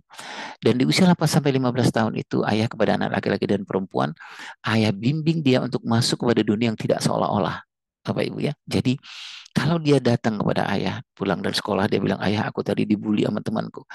Ayah diharapkan sebenarnya adalah datang seorang coach gitu. Jadi jangan ayah mengatakan, ya gampang biar ayah yang selesaikan. Kalau begitu ayah sedang berkhianat tentang perkembangan anak-anak. Sebenarnya yang dia inginkan itu adalah ketika dia bilang, ayah aku tadi dibully di sekolah. Mungkin ayah terima perasaannya, tapi kemudian ayah katakan, menurut kamu bagusnya seperti apa mas? Apa yang harus kita lakukan? Oh begini, menurut aku harus begini. Oke, oke. Oh gitu ya mas ya gitu. Kalau begitu apa keputusanmu? Itu yang harus kita lakukan sebenarnya. Kalau saya menyebutnya di dunia ini di 8-15 tahun ini anak-anak kita harus punya BMM skill. BMM skill itu adalah berpikir, menganalisa dan memutuskan supaya di umur 15 tahun ke atas anak kita berhadapan dengan real life yang sebenarnya dia nggak gagap gitu loh Bapak. Bapak dan Ibu, ketika dia menghadapi dunia nyata sebenarnya dia dibully oleh orang, dia dikecewakan oleh orang, dia ditolak oleh orang, dia nggak tanya sama kita gitu loh Bapak Ibu. Tapi ketika umur 15 tahun ke atas dia bisa menyelesaikan persoalan. Kenapa dia bisa menyelesaikan persoalan? Karena kita sudah mengcoaching dia di umur 8 sampai umur 15 tahun. Nah, Bapak Ibu, kemudian umur 15 sampai umur 21 tahun, 23 tahun, para ahli menyebutkan ada umur sampai 21 tahun, 23 tahun, ayah kemudian barulah bekerja dengan mitra, gitu ya Bunda ya. Karena anak-anak secara fitrah laki-laki dan perempuan juga sebenarnya sudah mulai menjauh dari ayah dan ibunya, tapi dia membutuhkan mitra atau orang lain selain ayah dan ibunya. Nah, yang kedua, Bapak Ibu adalah memberisi dan menjalankan amanah pengasuhan agar kita bisa apa yang tadi saya sebutkan itu bisa membuat rumah tangga kita, pengasuhan kita menjadi baik dan kita nggak mengalami stres yang negatif dan berpengaruh kepada pekerjaan kita. Yang kedua adalah kita menjalankan melakikan anak laki-laki dan memperempukan anak perempuan. Kenapa? Karena ini amanah dalam pengasuhan ayah dan bunda. Mengurus anak laki-laki pasti berbeda dengan ngurus anak perempuan. Tujuan menghebatkan anak laki-laki pasti berbeda dengan menghebatkan anak perempuan seperti apa. Nah, saya menuliskan di sini roadmap pengasuhan anak laki-laki itu target kita Bapak Ibu di usia nanti 23 tahun ke atas, anak laki-laki kita itu punya kelaki-lakian. Ya, bunda. Boleh ayah Irwan anak saya menjadi seorang insinyur, menjadi seorang menjadi seorang dokter terkenal, boleh ayah bunda. Tapi dokter yang punya kelak-lakian itu ayah bunda. Boleh nggak anak saya kelak kemudian hari laki-laki menjadi seorang wali kota, gubernur, presiden? Oh sangat boleh. Tetapi anak bapak yang laki-laki yang menjadi presiden atau menjadi gubernur itu adalah presiden gubernur yang laki-laki ayah bunda. Dan itu kita nggak bisa lakukan setelah dia dewasa ayah bunda. Kalau bisa dilakukan dewasa hanya perubahannya hanya tinggal sedikit, tinggal 25%. Dan membuatkan kelaki-lakian itu memang harus kita buatkan dari awal.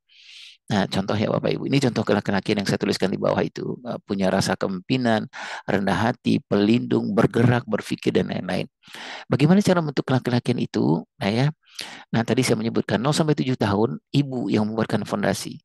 Ibu yang menceritakan soal ayah seperti apa, ayahmu adalah orang yang hebat, kakekmu itu seorang yang hebat gitu Bapak Ibu.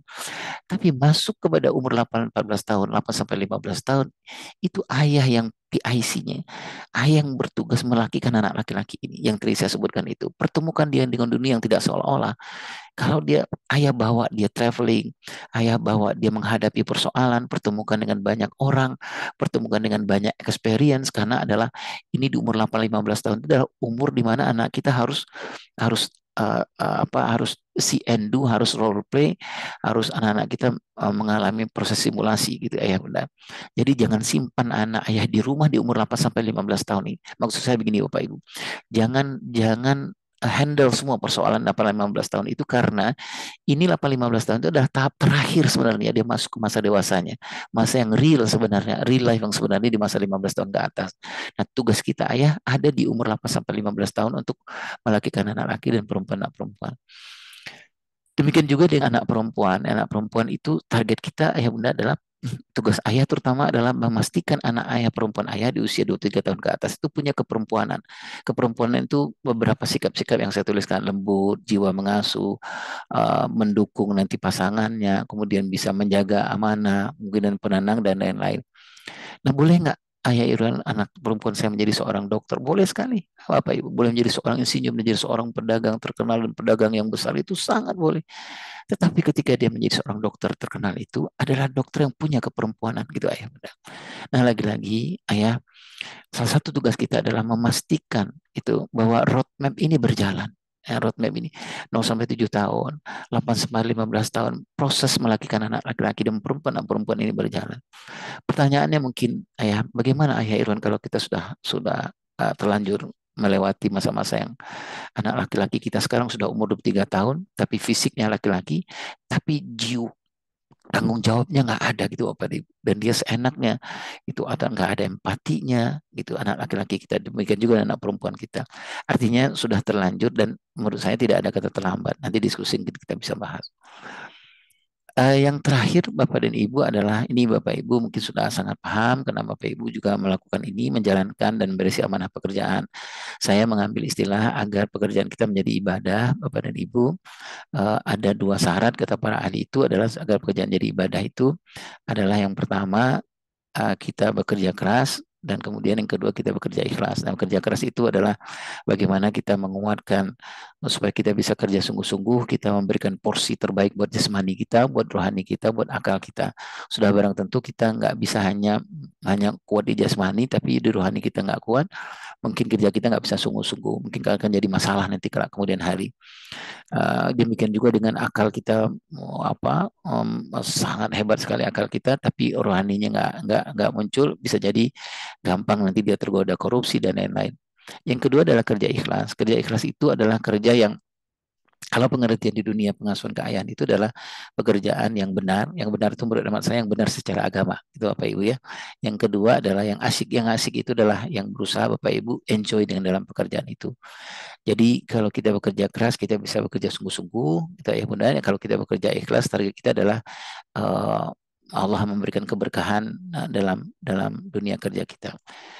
Ini contoh saja ayah bunda ya, aja bekerja keras itu adalah menguatkan asupan makan minum untuk jasmani yang halal, Bapak Ibu dan baik gitu, dan kemudian terhindar dari penyakit-penyakit, kemudian rohani itu asupan rohani dengan ibadah-ibadah yang mendekatkan diri kepada Allah. Kalau dalam agama Islam itu ya pasti kita kalau bekerja keras itu pasti adalah orang ciri-ciri orang bekerja keras itu adalah orang yang eh, apa ya kalau dalam agama Islam mungkin zikirnya, sholatnya nggak tinggal, tilawahnya, qiyamul lailnya dan lain-lain. Yang terakhir adalah bekerja keras itu adalah memberikan asupan akal dengan belajar, mencari ilmu dan meluangkan waktu agar apa? Agar perkembangan akal kita juga seimbang dengan perkembangan jasmani dan rohani kita. Nah, yang terakhir adalah kerja ikhlas. Nah, kerja ikhlas itu agar kerjaan menjadi ibadah adalah saya mencatatnya pendekatannya dari sisi pendekatan pengasuhan adalah pekerjaan yang ikhlas itu pekerjaan yang benar. Pekerjaan yang benar itu adalah bekerja dan aktivitas di tempat kita bekerja sesuai dengan syariat agama yang kita percaya. Itu misalnya Bapak Ibu adalah pekerjaan yang benar itu adalah kita bekerja di satu tempat yang tidak menghalalkan segala cara. Itu adalah pekerjaan yang benar. Gitu Bapak Ibu ya. Kita bekerja di satu tempat yang kita tahu persis bahwa tidak ada yang berlawanan dengan agama yang kita anut. Yang kedua, supaya pekerjaan menjadi ibadah adalah pekerjaan yang baik. Pekerjaan yang baik itu adalah bekerja dengan job desk dan job standar yang ada. Itu Bapak Ibu bekerja dengan cinta, menguatkan sehingga kita bisa bekerja secara profesional. Nah, Bapak Ibu yang dimuliakan Allah SWT, itu yang bisa saya sampaikan. Mudah-mudahan dengan kita menjalankan 3 amanah ini dan memberisi 3 amanah ini, kita bisa menjalankan 2 hal amanah yang paling besar, yaitu menguatkan keluarga kita dan menjadi bekerja di dunia pekerjaan kita dengan sangat profesional. Itu mungkin yang bisa saya sampaikan, Mas Dava. Terbatas pengetahuan saya dan saya minta maaf kalau ada yang salah. Assalamualaikum warahmatullahi wabarakatuh. Waalaikumsalam warahmatullahi wabarakatuh. Terima kasih kepada Pak Irwan dan Aldi atas materi yang disampaikan. Ini cukup banyak sekali ilmu-ilmunya ya Pak. Untuk ayah-ayah, termasuk saya sebagai calon ayah nantinya ke depan ya. Oh, calon ayah ya, Mas Dava. Iya Pak. Oke, mungkin untuk mempersingkat waktu Bapak, kita akan buka sesi pertanyaan, sesi tanya jawab kepada Bapak dan Ibu sekalian.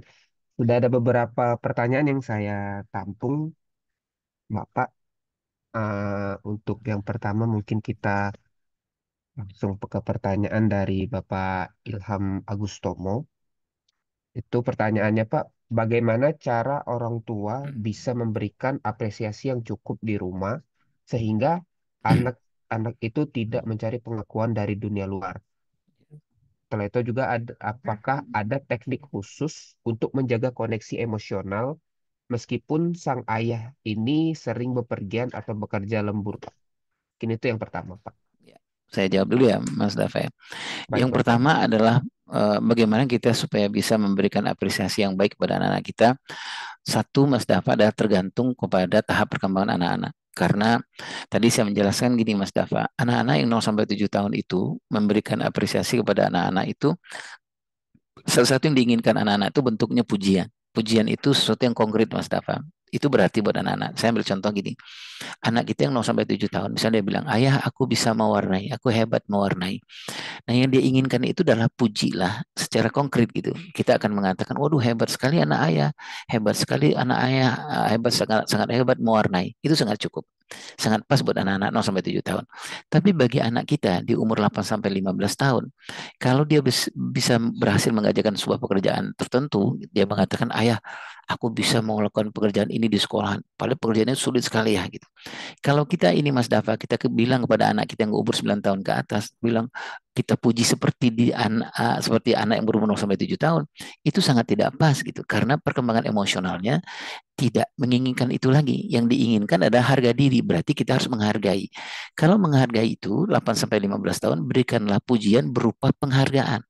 Nah, penghargaan itu yang dipuji itu prosesnya, gitu Mas Dafa. Jadi, adakah perbedaan? Ada perbedaannya. Jadi, misalnya kalau saya ambil contoh 0 sampai 7 tahun berikan pujian, sesuatu yang konkret sifatnya. Kalau 8 sampai 15 tahun berikan penghargaan. Penghargaan itu yang perlu dipuji prosesnya. Nah, kalau saya ambil contoh tadi, kan anak kita 9 sampai 15 tahun mengatakan kepada kita, "Ayah, aku tadi bisa mengerjakan pekerjaan ini." Kalau kita ingin memberikan apresiasi, kita bilangnya gini Mas Dafa, "Ya Allah, hebat sekali nak, kamu pasti bekerja keras untuk itu." Nah, bekerja kerasnya yang penting. Karena bekerja keras itu hubungannya dengan pride, dengan harga diri. Harga diri itu adalah kebutuhan anak di umur 8-15 tahun yang tadi saya sebutkan self esteem itu. Itu satu Mas Dafa. Kemudian bagaimana cara menjaga koneksi? Kalau ayahnya mungkin LDR atau jarang pulang gitu. Sebenarnya anak-anak itu Mas Dafa adalah dia nggak butuhkan ayah yang yang hadir setiap saat sebenarnya, tapi dia butuhkan ayah yang hadir pada saat yang tepat. Nah, saat yang tepat itu ada sekitar 12-an Mas Dafa. Satu, ketika dia ada masalah gitu ya. Ayah Irwan, saya di luar kota, Ayah Irwan. Anak saya, nah ketika ada masalah sebenarnya bisa begini. Ibunya bisa membantu Mas Dafa. Misalnya anaknya ada masalah, ibunya bilang gitu, boleh nggak kita ngomong sama ayahmu sebentar? Ayah nggak usah takut akan anak kita ngomong sekian jam, itu nggak usah. Anak kita yang paling penting adalah dia ngelihat wajah ayahnya. Kemudian ketika dia bilang, ayah aku lewat handphone misalnya, dia video call, dia bilang, ayah aku tadi sama temanku begini. Ayahnya mengatakan begini aja Mas Dafa. Ya Allah nak, sabar ya nak. Hanya itu saja, itu sudah sangat pas gitu ya. Sudah membuatkan jaringan koneksi emosi yang sangat kuat. Itu ketika dia ada masalah, ketika dia dalam keadaan sedih, ketika dia bergembira, ketika dia berprestasi, ketika dia bersafar dengan ayahnya, ketika dalam keadaan sakit. Ada sekitar 12 waktu Mas Dafa yang membuat koneksi emosi itu menjadi sangat kuat gitu. Itu satu. Yang kedua adalah supaya koneksi emosi kita ini dekat dengan anak-anak kita, para ayah menurut hemat saya, jangan kalau ingin mengkoreksi anak, pastikanlah kita punya koneksi lebih dahulu. Jadi jangan mengkoreksi anak tanpa koneksi. Kalau saya mengistilahkannya Mas Dafa adalah connection before correction. Gitu Mas Dafa. Jadi jangan mengkoreksi anak tanpa kita memastikan ada koneksi lebih dahulu. Itu saya. Yang kedua adalah Mas Dafa, anak-anak itu jangan kita kalau kita ingin membuat koneksi yang kuat dengan anak-anak kita, jangan tanyakan achievement lebih dahulu, tapi lakukanlah attachment lebih dahulu. Achievement itu lebih, kalau ke anak-anak itu kita kan, Mas Dafa ya, kita kadang-kadang nggak lengkap hidup kalau kita nggak nanyain capaian-capaiannya gitu loh Mas. Padahal sebenarnya anak-anak nggak terlalu suka dengan hal itu. Jadi kalau begitu menurut anak saya adalah attachment before achievement. Jadi kalau anak-anak pulang dari sekolah, jangan tanya, PR-mu mana? Gitu apa itu? Kamu tadi di sekolah sukses nggak? Kalau menurut saya itu nanti aja nomor kesekian. Yang paling utama menurut saya adalah attachment. Attachment itu semacam bonding lah gitu Mas Dafa ya. Tentang abang bahagia nggak tadi di sekolahan gitu ya. Abang sedih nggak gitu. Ada yang abang share nggak tadi kejadian di sekolah seperti apa. Nah attachmentnya sudah ada, nanti baru achievementnya nomor kesekian.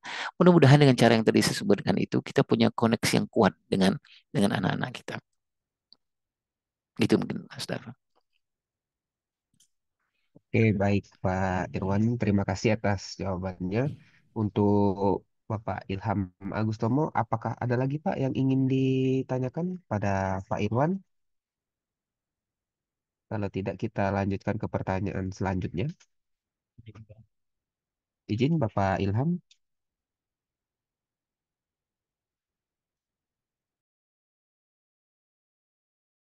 Oke, mungkin kita lanjutkan ke pertanyaan selanjutnya ya Pak Irwan. Baik. Ini ada pertanyaan dari Pak Agus dari UBP Telo. Pertanyaannya ini Pak, apakah ada dampak negatif terhadap kondisi psikologis anak apabila kita mengarahkan minat atau memotivasi anak-anak ke bakat tertentu, seperti halnya misalnya membaca atau olahraga, tetapi anak ini lebih cenderung ke minat atau bakat yang lainnya? Ya, Mas Dafa, sejauh itu tidak dipaksakan, mungkin tidak bermasalah ya. Tetapi kita bisa lewat berdialog, kita bisa dengan smooth gitu untuk menyampaikan apa yang kita inginkan kepada anak-anak. Mungkin dampak yang negatif. Kalau saya mengusulkan, Mas Dafa, adalah berdialoglah dengan anak-anak. Kemudian kalau kita ingin mengatakan bahwa oh, bagusnya ke sini loh nak, bagusnya kamu ini loh nak. Menurut saya harus 3 hal yang harus kita lakukan kepada anak-anak kita. Berikan basic of knowledge yang kuat gitu, sehingga anak-anak misalnya gini, kamu harus menjadi pemain basket. Anak-anak nggak ngerti pemain basket itu apa gitu loh Mas Dafa. Nah menurut amat saya berikan proses knowing dulu yang kuat gitu ya. Bagaimana caranya? Bisa jadi anak ajak kita nonton basket gitu loh Mas Dafa. Oh kita, oh apa kita biasakan. Mungkin kita hobi basket, ya kita ajak anak main basket. Itu proses knowing. Lihat NBA misalnya, itu proses knowing. Sehingga anak-anak punya semacam pengetahuan tentang apa yang kita inginkan. Nah, yang kedua adalah feeling. Feeling itu adalah anak-anak ikut merasakan gitu ya. Misalnya yang tadi saya sebutkan itu. Kita pengen anak arahnya ke basket misalnya. Ini contoh ya Mas Dafa ya. Anak-anak harus ikut merasakan gitu, merasakan megang bola basket itu seperti apa, enaknya main basket itu seperti apa, ya, feeling. Nah, yang terakhir itu namanya acting. Anak-anak mau mengikut apa yang kita inginkan itu setelah dia mengalami 2 hal itu, mengalami proses knowing yang baik dan kemudian mengalami feeling yang baik. Akan mengalami dampak psikologis Mas Dafa kalau ada seorang ayah yang memaksakan itu. Nggak ada proses knowing, nggak ada proses feeling. Ayahnya mengatakan, kamu harus ke sana. Itu apa itu? Ini suku syukur, Bapak Ibu ya, suku syukur kalau tidak dengan kekerasan. Maksud saya dengan kekerasan verbal gitu. Kalau mengalami kekerasan verbal dan dipaksakan, saya khawatirnya tidak hanya sekedar mendampak psikologis, tapi saya khawatirnya ada terjadi luka gitu Mas Dafa. Kalau luka yang terjadi dalam pengasuhan pada anak-anak kita itu persoalan-persoalan ke trauma gitu. Mungkin dia ikut apa yang kita inginkan, tapi dia hanya bisa, tapi dia nggak suka sebenarnya apa yang kita lakukan itu. Dia mungkin bisa main basket, tapi dia nggak cinta dengan main basket itu. Kenapa? Karena proses knowing dan proses feelingnya nggak berjalan dengan baik. Gitu Mas Dafa. Baik, terima kasih Pak Irwan atas jawabannya. Untuk Bapak Agus dari UBP Telo, apakah ada lagi yang ingin ditanyakan Bapak? Cukup, terima kasih, Pak. Oke, Terima terima kasih Mas kasih Agus. Pak Agus. Untuk selanjutnya, oh ini sudah ada yang bertanya lagi Pak kepada Pak Jericho. Mungkin bisa saya persilakan Bapak untuk pertanyaannya. Karena saya lihat cukup banyak ya Pak. Jadi mungkin bisa langsung saja dipertanyakan ke Pak Irwan ya, kepada Pak Halo, Jericho dipersilakan. halo Pak. Halo Pak Jericho ya, terdengar Halo Pak. jelas Pak. Ya, Halo, dipersilakan Pak. Pak Jericho. Siapa? Saya Jericho Pak. Saya dari GI Pak. GI PLN Tuntungan Pak. Medan. Salam kenal Pak Iwan. Salam Mas. Sehat Mas. Siapa? Sehat. Saya kerja masih honorer Pak di GI Pak. Iya Pak. Jadi gini Pak, ada question saya dua Pak yang menarik tadi. Biasanya kan Pak, ayah di Indonesia Pak cenderung kurang berperan aktif Pak dalam perkembangan anak ya Pak. Iya. Dan memilih menyerahkan segala urusan anak kepada sang ibu, Iya. kayak istri kita Pak. Kali ini Pak banyak salah kaprah Pak, sebab seorang ayah justru memiliki peranan besar dalam pengasuhan anak, di mana tidak semata-mata hanya Bapak. Nah, question saya Pak, poinnya Pak, bagaimana rekomendasi Bapak terkait kini para ayah untuk berperan aktif dalam mendidik dan mengasuh anak di era digital globalisasi Pak dan artificial intelligence di tahun 2025 ini Pak. Terima kasih Pak. Ya. Next Pak, yang terakhir Pak ya. Bagaimana Pak bekerja sebagai ibadah Pak dengan ikhlas Islam Pak, agar kemudian aktivitas kita bekerja benar-benar dipandang oleh Allah sebagai kegiatan ibadah yang memberi keuntungan di dunia dan di akhirat, dan kita juga sebagai ayah bertanggung jawab terhadap anak kita Pak, supaya anak kita ini sebagai anak yang soleh, aktif, sekolah, berprestasi, dan kemudian bisa mencari kerja di masa depannya. Terima kasih Pak. Terima kasih Mas Jericho. Satu, makasih apa luar biasa pertanyaannya. Saya setuju Mas apa yang Pak Jericho sampaikan, bahwa ada fenomena bahwa para ayah lebih banyak hanya konsentrasi menjalankan nyari uang lah istilahnya gitu Mas Jericho ya, karena sebagian para ayah punya paradigma bahwa seorang ayah itu hanya nyari uang gitu. Selebihnya adalah urusan spiritual anak, urusan emosional anak. Itu bukan urusan ayah tapi lebih kepada urusan ibu. Tadi sudah saya sampaikan di awal Mas Jericho bahwa kalau dulu mungkin agak bisa diterima Mas, tapi dulu ya Mas. Tapi di zaman global yang tadi Mas Jericho sampaikan di zaman era digital ini, tantangan pengasuhan anak itu sangat luar biasa banyaknya. Itu menggoda anak kita, menghancur anak kita itu dulu. Kalau dulu tuh di luar Mas, tapi kalau sekarang itu di dalam kamar anak-anak kita. Yang menghancurkan anak kita itu sekarang dia pegang Mas, hanya dengan ukuran berapa ini handphonenya yang ukuran 5 kali 5 kali 7 senti itu bisa menghancurkan kepribadiannya, menghancurkan akidahnya gitu. Jadi kalau hanya ayah urusan hanya mencari uang saja akan hancurlah anak ini gitu. Nah, saya setuju dengan Mas Jericho sampaikan tadi itu bahwa di era digital apalagi gitu ya, di era yang sangat luar biasa cepatnya ini, yang nanti kalau anak kita nggak kuat secara spiritual, nggak kuat secara emosional, dia akan terbawa dalam kehidupan ini. Menurut hemat saya nggak ada alasan lagi kalau seorang ayah hanya mengatakan saya hanya nyari uang, gitu. Karena ayah itu juga harus mengurus menjaga spiritual anaknya. Tadi saya contohkan di tahap-tahap perkembangan itu ada tahap perkembangan di umur-umur tertentu yang anak-anak butuh betul secara spiritual dari ayahnya. Tadi saya contohkan Mas Jericho, anak umur 7 tahun, anak laki-laki itu khususnya di umur 7 tahun itu tahap perkembangan spiritualnya memuncak di tahap perkembangan yang pertama. Iya, di umur 7 tahun itu. Ya apa yang dibutuhkan? Dia butuh betul lah. Kalau saya istilahkan gini Mas Jericho. Kalau saya mengatakannya bahwa di umur 7 tahun itu, bagi dia, ayah itu adalah wakil Tuhan di muka bumi gitu loh Mas. Saking pentingnya ayah itu dalam urusan spiritual. Jadi umur 7 tahun itu kalau yang beragama Islam mungkin dia akan anak kita akan kita bawa ke masjid. Kalau teman-teman yang beragama Nasrani mungkin akan bawa ke gereja, ke tempat yang teman-teman yang lain, tempat rumah ibadahnya masing-masing. Kenapa? Karena di umur itu anak-anak kita akan diberikan oleh Tuhan, diberikan oleh Allah Tuhan yang Maha Esa itu kemampuan secara anak kita mengerti, mulai mengerti mana kanan, mana kiri umur 7 tahun itu. Mana yang baik, mana tidak baik, mana naik, mana turun. Artinya apa? Dia sudah dibekali oleh Tuhan, dibekali oleh Allah Subhanahu wa taala itu kemampuan sebenarnya membedakan mana yang baik, mana yang buruk itu.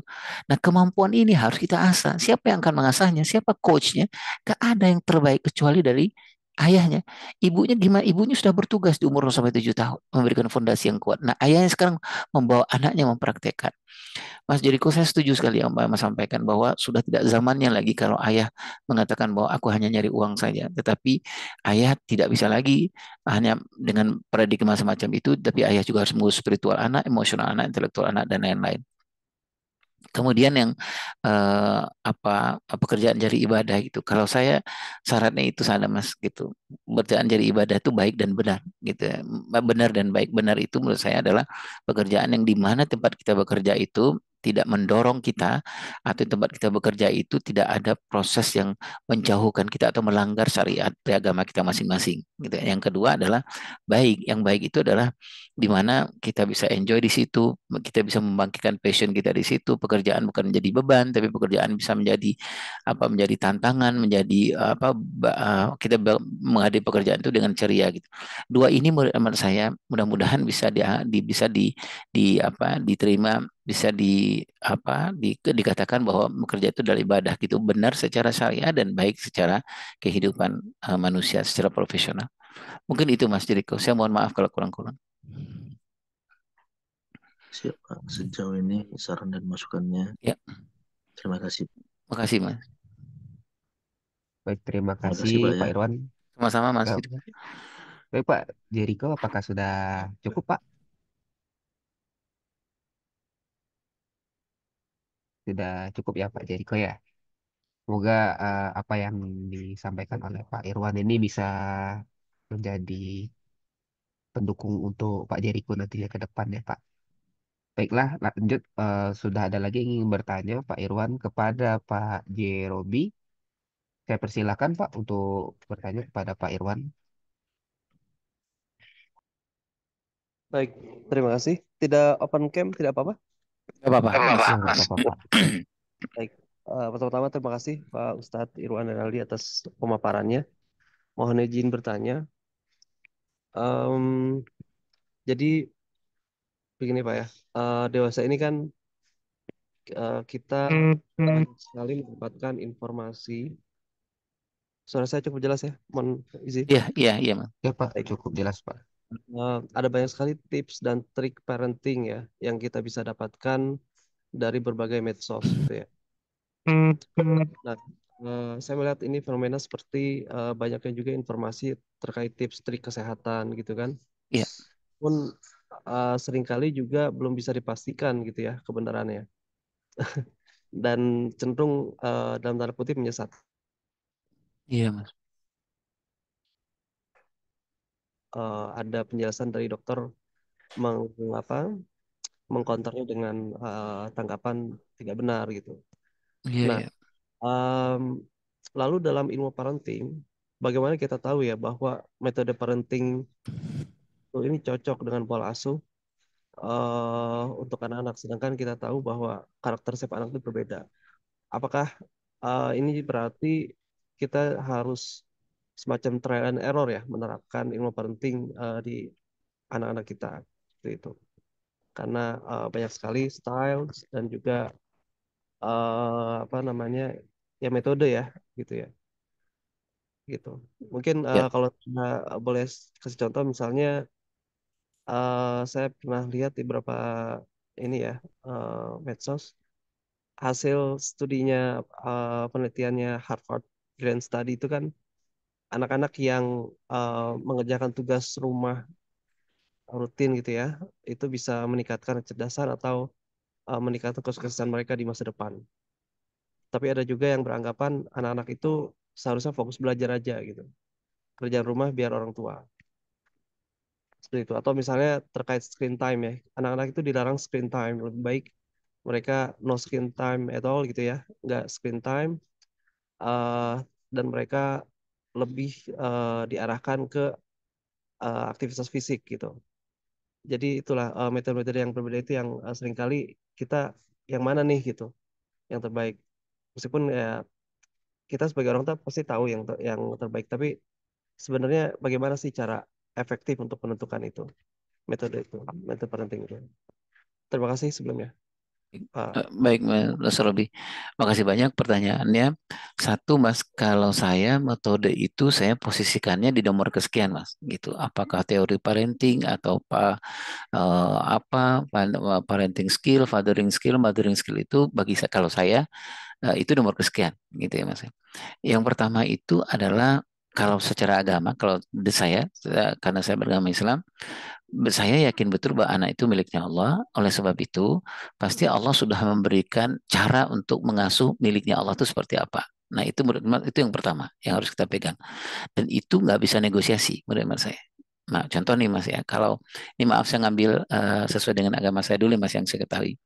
Jadi bagi saya pengasuhan yang baik dan benar itu yang pertama adalah kalau misalnya saya ambil contoh 0 sampai 7 tahun, yang saya cari pertama itu adalah apa yang Allah inginkan terhadap anak 0 sampai 7 tahun.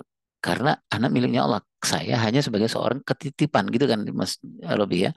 Jadi saya cari tahu gitu. Nah ini standar yang nggak bisa dinegosiasi. Saya ngambil contoh kalau di dalam konteks agama Islam itu 0 sampai 7 tahun itu salah satu contohnya adalah ada di surat An-Nahl 78 itu. Kalau saya menyebutnya itu adalah kurikulumnya di usia 0 sampai 7 tahun.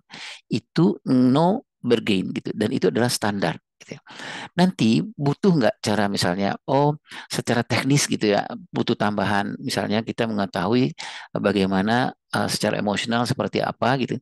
Nah barulah saya melakukan seperti misalnya cari tahap perkembangan gitu loh Mas, gitu tahap perkembangan anak 0 sampai 7 tahun secara emosi seperti apa. Oh ini standarnya, ini harus kita lakukan. Tapi basic awalnya adalah menurut hemat saya seperti yang Mas Robi sampaikan itu supaya kita nggak jadi bingung nih Mas, adalah karena saya yakin bahwa anak itu miliknya Allah, saya harus cari tahu dulu seperti apa yang Allah inginkan terhadap miliknya, gitu ya. Nah, itu menurut saya supaya kita yang seperti Mas Robi sebutkan itu nanti penelitian ini akan mengatakan ini, penelitian akan mengatakan ini supaya kita nggak ragu-ragu, supaya kita nggak menjadikan anak kita anak yang uji coba. Masing-masing agama pasti sudah punya anak itu. Kalau saya secara agama Islam, saya contohkan seperti itu. 0 sampai 7 tahun itu pasti ada kurikulumnya, ada panduannya. 8 sampai 15 tahun itu contohnya bagaimana pola Nabi Ibrahim kepada Nabi Ismail di As-Saffat 102. Itu adalah panduan gitu ya, panduan cara komunikasi ini seperti apa, tahap perkembangan seperti apa, ada di satu ayat itu gitu Mas. Nah kalau nanti bagaimana teknisnya mungkin secara teknisnya Maksudnya komunikasinya kalau marah apa, kalau negosiasi seperti apa, komunikasi seperti apa, konsekuensi seperti apa, baru saya ambil gitu Mas. Ambil apakah itu teori fathering, apakah itu parenting skill, apakah fathering skill untuk bahan pendukung. Gitu. Itu mungkin Mas Robi supaya apa ya, supaya kita nggak menjadi ragu, supaya kita nggak menjadi apa yang Mas Robi sebutkan itu anak nggak menjadi bahan uji coba. Gitu. Itu mungkin Mas. Allahu a'lam. Mohon maaf lahir batin. Baik, jazakallah khair. Ustaz. Assalamualaikum. Waalaikumsalam. Jadi izin saya simpulkan, pertama itu kita harus mengacu dulu ya eh, apa yang Allah inginkan gitu ya pada Iya, usia iya, iya, betul, betul, sesuaikan dengan kebutuhan setiap anak seperti itu ya. betul, betul Mas, betul. Betul. Baik, terima kasih banyak. Sama-sama. Assalamualaikum. Waalaikumsalam warahmatullahi wabarakatuh. Waalaikumsalam warahmatullahi wabarakatuh. Baik, terima kasih Mas J. Robi atas pertanyaannya. Selanjutnya ini ada lagi Pak. Tadi dari bapak-bapak ya Pak. Ini ada dari ibunya juga Pak. Bertanya itu dari Ibu Viva Purnama. Di sini pertanyaannya Pak, bagaimana mensiasati ayah yang bersifat introvert agar dapat lebih aktif berinteraksi dengan anak-anak? Ya. Makasih Bu Viva. Satu pada hemat saya adalah tahap perkembangan anak-anak itu nggak bisa kita postpone, nggak bisa kita berhentikan. Jadi maksud saya begini, anak itu setiap detik itu butuh, nggak bisa kita mengatakan maaf ya nak, bapakmu masih introvert gitu ya, kamu pahami, nggak bisa dia nggak bisa menunggu lah gitulah Bu Viva ya. Jadi yang pertama apa yang kita lakukan adalah dalam kondisi semacam ini menurut saya ibu handle aja, ibu ibu ambil alih kebutuhan anak-anak karena kebutuhan anak-anak nggak bisa kita nggak bisa mengatakan ayahmu dalam kondisi begini nggak bisa padahal dia butuh butuh stimulasi dan simulasi dari ayahnya. Saya tambahkan Bunda Viva, anak-anak yang di usia kebutuhan anak-anak terhadap ayahnya itu di tahap perkembangan 0 sampai 7 tahun itu anak-anak laki-laki dan perempuan butuh dari ayahnya itu dua, butuh secara fisik, butuh secara psikologis. Sebenarnya anak 0 sampai 7 tahun nggak punya ayah secara fisik, dia siap sebenarnya. Tetapi jangan sampai dia nggak punya ayah secara psikologis. Jadi artinya apa? Ibu bisa menghandle ini, ibu bisa ngambil alih ini kebutuhan anak. Secara fisik dia nggak ada masalah karena dia masih usianya ibu dan kalau secara psikologis ibu bisa handle ini. Tapi bagi anak ibu yang usianya udah 8 sampai umur 15 tahun, kebutuhan terhadap ayahnya nggak bisa dinego. Kebutuhannya dua, kebutuhan secara fisik memang fisik beneran gitu Pak Ayah Bunda Viva dan kedua ada kebutuhan dia secara psikologis. Kebutuhan psikologis itu empat, kebutuhan secara spiritual, emosional, intelektual dan sosial. Anak laki-laki dan perempuan 8-15 tahun nggak bisa dinego, dia butuh dua-duanya. Nah, bagaimana kalau ayahnya introvert, ayahnya apa ya ayahnya nggak bisa memberikan dua hal ini, ayahnya hanya hadir secara fisik tapi nggak hadir secara emosional ketika ayahnya nggak bisa enjoy dengan anaknya misalnya gitu. Gimana kebutuhan ini? Eh, Kalau kebutuhan fisik kita bisa kebutuhan fisik itu psikologis sebenarnya kita bisa minta tolong kepada orang yang keluarga dekat lah gitu. Tapi menjadi tantangannya adalah di kota besar seperti misalnya Jakarta atau kota-kota yang lain, kita kadang-kadang kita hidup sendiri. Jadi saudara kita misalnya apakah pamannya, mamangnya, datuknya atau apa mungkin nggak ada di sekitar kita. Nah, otomatis ke siapa kita harus minta tolongnya untuk menggantikan peran yang dua ini.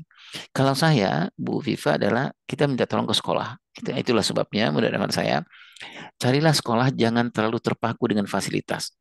Tapi menurut saya carilah sekolah anak-anak yang kita tahu betul kompetensi dan kompetisi guru-gurunya, terutama guru laki-lakinya.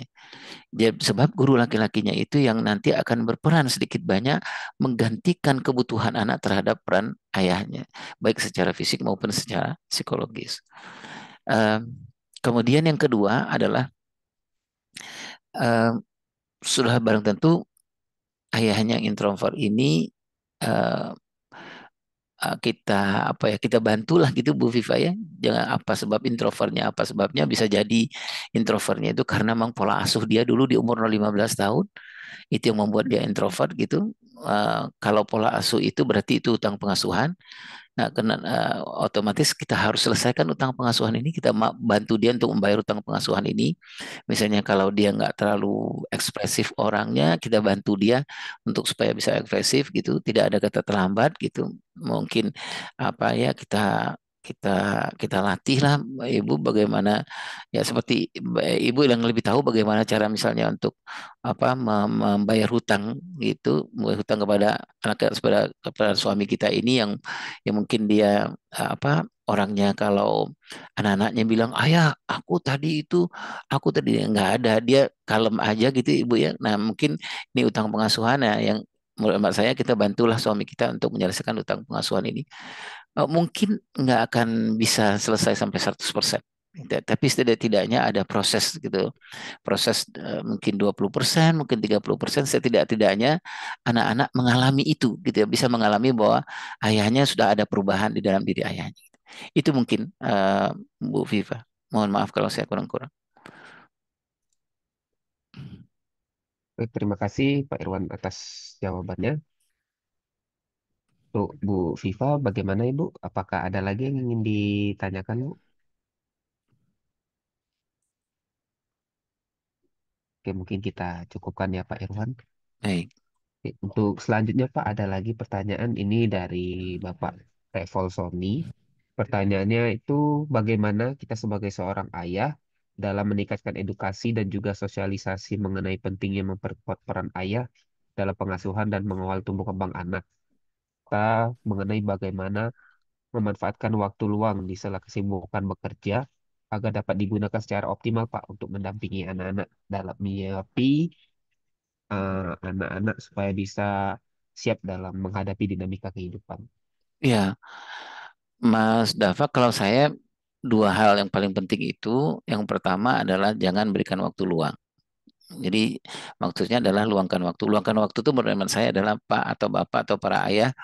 Luangkan waktu itu ayah bikin agenda. Walaupun dalam setiap hari itu cuma 2 menit, 3 menit dengan anak-anak, tapi luangkan waktu.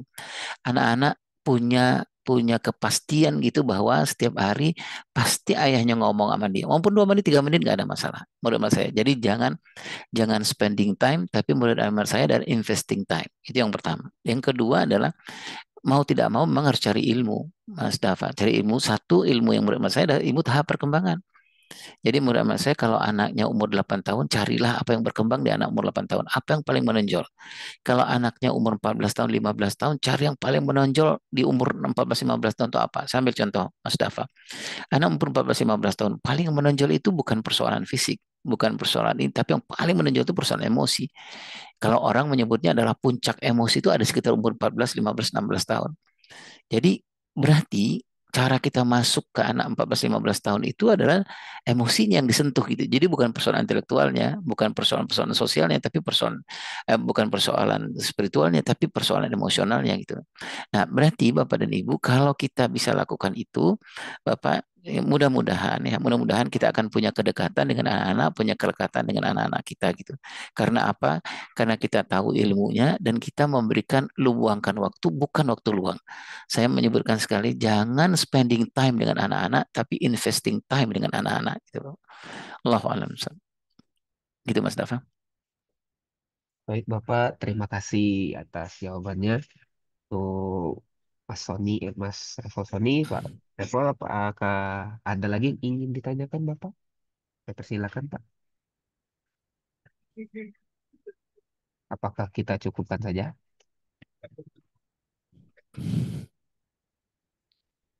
Mungkin saya cukupkan dengan Pak Revo Sony ya Pak Irwan. Ya, Lanjut lagi, ada lagi pertanyaan Pak. Ini dari Bapak Erwin Rahardian. Jadi pertanyaannya itu Pak, beliau ini memiliki 3 anak laki-laki yang jarak umurnya itu cukup berdekatan. Pertanyaannya itu bagaimana cara kita sebagai seorang ayah untuk menjadi adil terhadap semua anak agar anak merasa pengakuan yang diberikan oleh ayahnya terhadap anak-anak itu sama. Karena terkadang salah satu anak ada yang menceritakan pencapaiannya Pak di sekolah. ya, ya, Sehingga anak-anak yang lain itu sering merasa minder ya, dengan saudaranya. ya. Mungkin itu Pak. Ya, makasih Mbak Dafa. Pada prinsipnya Mbak Dafa, prinsipnya Mas Erwin adalah anak-anak itu butuh 100% no discount. Nah, itu prinsipnya gitu. Jadi artinya apa? Kalau kita punya anak tiga anak laki-laki, berarti kita harus hadir 100% ke masing-masing anak. Itu prinsip gitu. Tetapi itu agak susah gitu, Mas Erwin. Nah, kalau begitu menurut hemat saya, lihatlah oh, sesuai dengan tahap umur anak-anak kita. Sayangnya Mas Erwin nggak menyebutkan umurnya. Jadi kalau anaknya ada umur sulung, anak umur 12 tahun ke atas, sebenarnya dia sudah bisa menjadi shadownya ayah. Jadi Mas Erwin sudah bisa menjadi asistennya Mas Erwin. Mas Erwin sudah bisa bicara pribadi dengan anak umur 12 tahun ke atas, sudah bisa berdialog. Jadi sudah bisa diberikan pemahaman sebenarnya gitu ya. Jadi misalnya apa maaf nih Mas gitu kalau ayah lupa memujimu atau apa sebenarnya itu sangat bisa gitu ya. Nah, anak yang 12 tahun ke atas itu sebenarnya Mas Dava kalau kita angkat dia menjadi asisten sebenarnya dia tidak rival dengan adiknya gitu ya. Kita berikan tugas dia untuk pegang adiknya sebenarnya apalagi kalau adiknya itu di usia-usia SD ke bawah.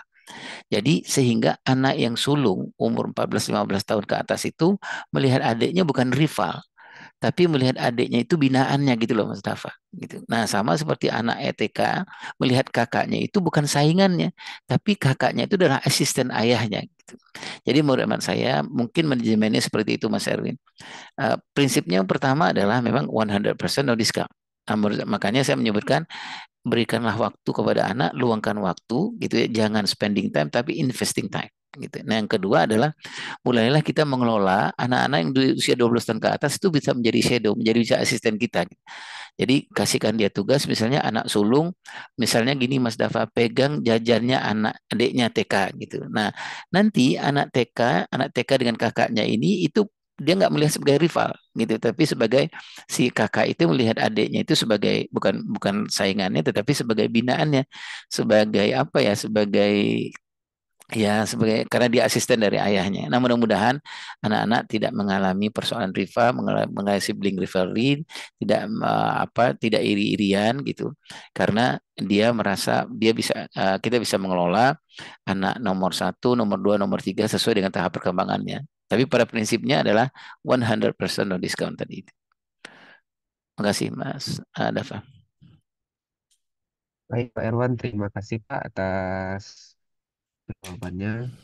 Untuk Bapak Erwin Rahardian, bagaimana Bapak? Apakah ada lagi yang ingin ditanyakan Bapak? Ya, baik Pak. Mungkin sedikit tambahan, anak saya yang satu kedua usianya hanya kurang dari 2 tahun ya Pak. Ya, oh Jadi oke. Yang bungsu ya Mas? yang satu tuh 10, yang kedua tuh 8. Ya, Tapi ya, nggak ya, ya, mencapai ya, ya, usia itu. ya, ya, ya, ya. Terkadang malah yang tadi Bapak sampaikan terkait apa delegasi ke anak pertama, malahan yang saya rasakan tuh mulai anak kedua yang lebih mudah didelegasikan sebagai eh, apa perwakilannya saya gitu. Apakah itu salah atau gimana tuh Pak ya? Asistennya Ya ya betul. nggak apa ya nggak apa-apa Mas Erwin sebenarnya yang rival itu baru mereka berdua nih anak 2 tahun kan belum rival ya karena dia Ya, masih di bawah ini tergantung dari kita sebenarnya kalau kita bisa mengelola 10 dan 8 ini sudah sangat ini nih kalau kalau yang anak 8 tahun ini yang baru bisa kita lakukan jadi asisten atau shadownya nggak apa-apa menurut hemat saya itu Mas Erwin baik Pak. Terima kasih Pak. ya sama-sama Mas.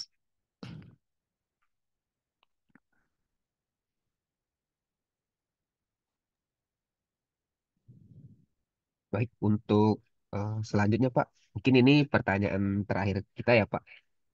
Sebelum Baik kita Mas. mengakhiri sesi sharing session ini, itu pertanyaan dari Bapak Dimas dari PLN Nusantara Power. Pertanyaannya itu Pak, yang pertama, bagaimana menyikapi bila seorang anak yang memiliki love language word of affirmation, tetapi kami sebagai seorang ayah memiliki love language act of service. Terus yang kedua, bagaimana apabila seorang anak umur 7 sampai 15 tahun ini tidak mendapatkan sosok seorang ayah, kita sebagai seorang kakak tertua, apakah bisa menggantikan peran seorang ayah? Ya, Ini nih Pak. ya. Jadi persoalan love language. Kalau Mas Dimas, kalau anak-anaknya di usia 0 sampai 7 tahun sampai sekitar umur 10 tahun sebenarnya Mas Dimas, yang paling penting sebenarnya persoalan bonding saja. Persoalan bonding itu anak-anak nggak bicarakan persoalan apakah sentuhan, apakah bahasa, love language-nya. Anak-anak nggak mempersoalkan itu sebenarnya. 0 sampai sekitar umur 10 tahun, 11 tahun lah. Anak-anak masih membutuhkan bentuk bonding saja. Bonding itu bentuk perhatian sebenarnya Mas Dimas. eh, Misalnya anak-anak di kita memberikan pujian, kita memberikan skin touch, kita memberikan apresiasi di umur-umur itu dia belum belum belum membedakan hal-hal yang tadi Dimas sebutkan. Tapi kalau anak-anak yang sudah mulai kemampuan berpikir intelektualnya sudah berkembang gitu, dia sudah mulai menjadi persoalan bagi kita gitu untuk menyesuaikan apa kebutuhan dari anak-anak kita itu. Seperti yang Mas Dimas sebutkan, anak-anak kebutuhan love language-nya adalah ini, sementara kita mau tidak mau memang kita yang harus menyesuaikan kepada anak-anak kita karena anak-anak kita memang sedang membutuhkan itu dari apa yang membutuhkan love language seperti itu yang dia butuhkan yang diinginkan seperti itu. Kalau kita nggak punya itu otomatis kita memang berusaha untuk melakukan itu kepada anak-anak kita. Yang kedua adalah kalau anak-anak itu di atas umur 12 tahun sebenarnya sudah bisa dialogkan sebenarnya Mas. Artinya ke love language kita yang berbeda itu kita bisa sampaikan kepada anak kita gitu. Mohon maaf kalau ayah misalnya kurang menyentuhmu atau kurang memberikan apresiasi kepada kamu gitu. Mungkin ayah lupa gitu. Sudah sangat tepat untuk berdialog karena seluruh perkembangan yang 5 perkembangan itu sudah berkembang dengan baik. Gitu.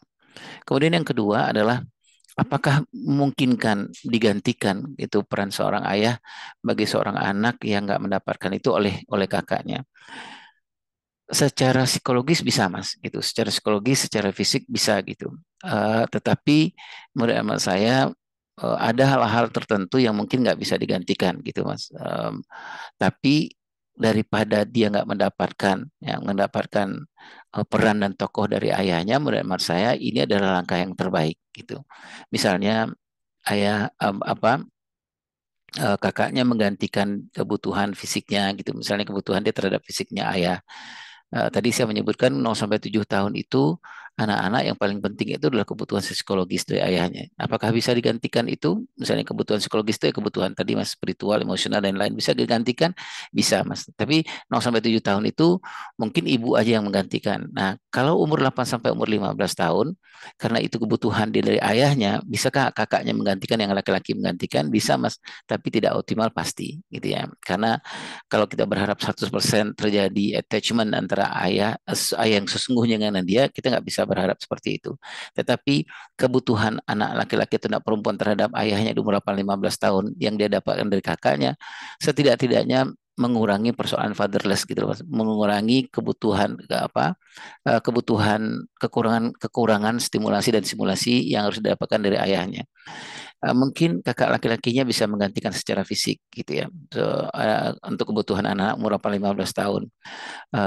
Misalnya Mas memeluk anak di usia memberikan apresiasi dengan pelukan misalnya atau memberikan sentuhan kepada anak perempuan. Kemudian anak-anak di umur 8 sampai 15 tahun membutuhkan kebutuhan psikologis menggantikan peran ayahnya secara spiritual itu sangat bisa. Tapi mungkin 100% seperti yang ayah lakukan pasti tidak bisa. Tapi untuk mendapatkan anak-anak mendapatkan 80%, dapatkan 70% sangat memungkinkan. Wallahu a'lam bishawab. Baiklah, terima kasih Pak Irwan atas jawabannya. Untuk Bapak Dimas, bagaimana Bapak? Apakah ada lagi yang ingin ditanyakan? Baik, cukup. Mungkin kita satu lagi ya Pak Irwan untuk sesi tanya jawabnya dari Bapak dan Ibu yang telah hadir di meeting kita pada pagi hari ini. Apakah ada lagi ingin bertanya Bapak dan Ibu? Pertanyaan terakhir sebelum kita akhiri sesi kita.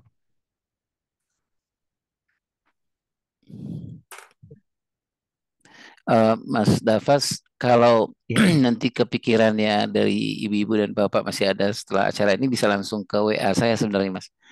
Oh ya Ke boleh. 0812 Iya Pak. 0812 91 38 0011. Gitu. Oke, baik Mungkin Bapak. ada Nanti kepikiran nanti udah habis ini habis acara. ya Pak, siapa? Nanti kita share Pak. Ya, Mungkin kalau tidak ada lagi Bapak dan Ibu yang ingin ditanyakan, kita cukupkan untuk sesi tanya jawabnya ya. Apakah ada lagi Bapak dan Ibu yang ingin bertanya? Oke, kalau begitu saya cukupkan ya Bapak dan Ibu izin untuk sesi tanya jawabnya.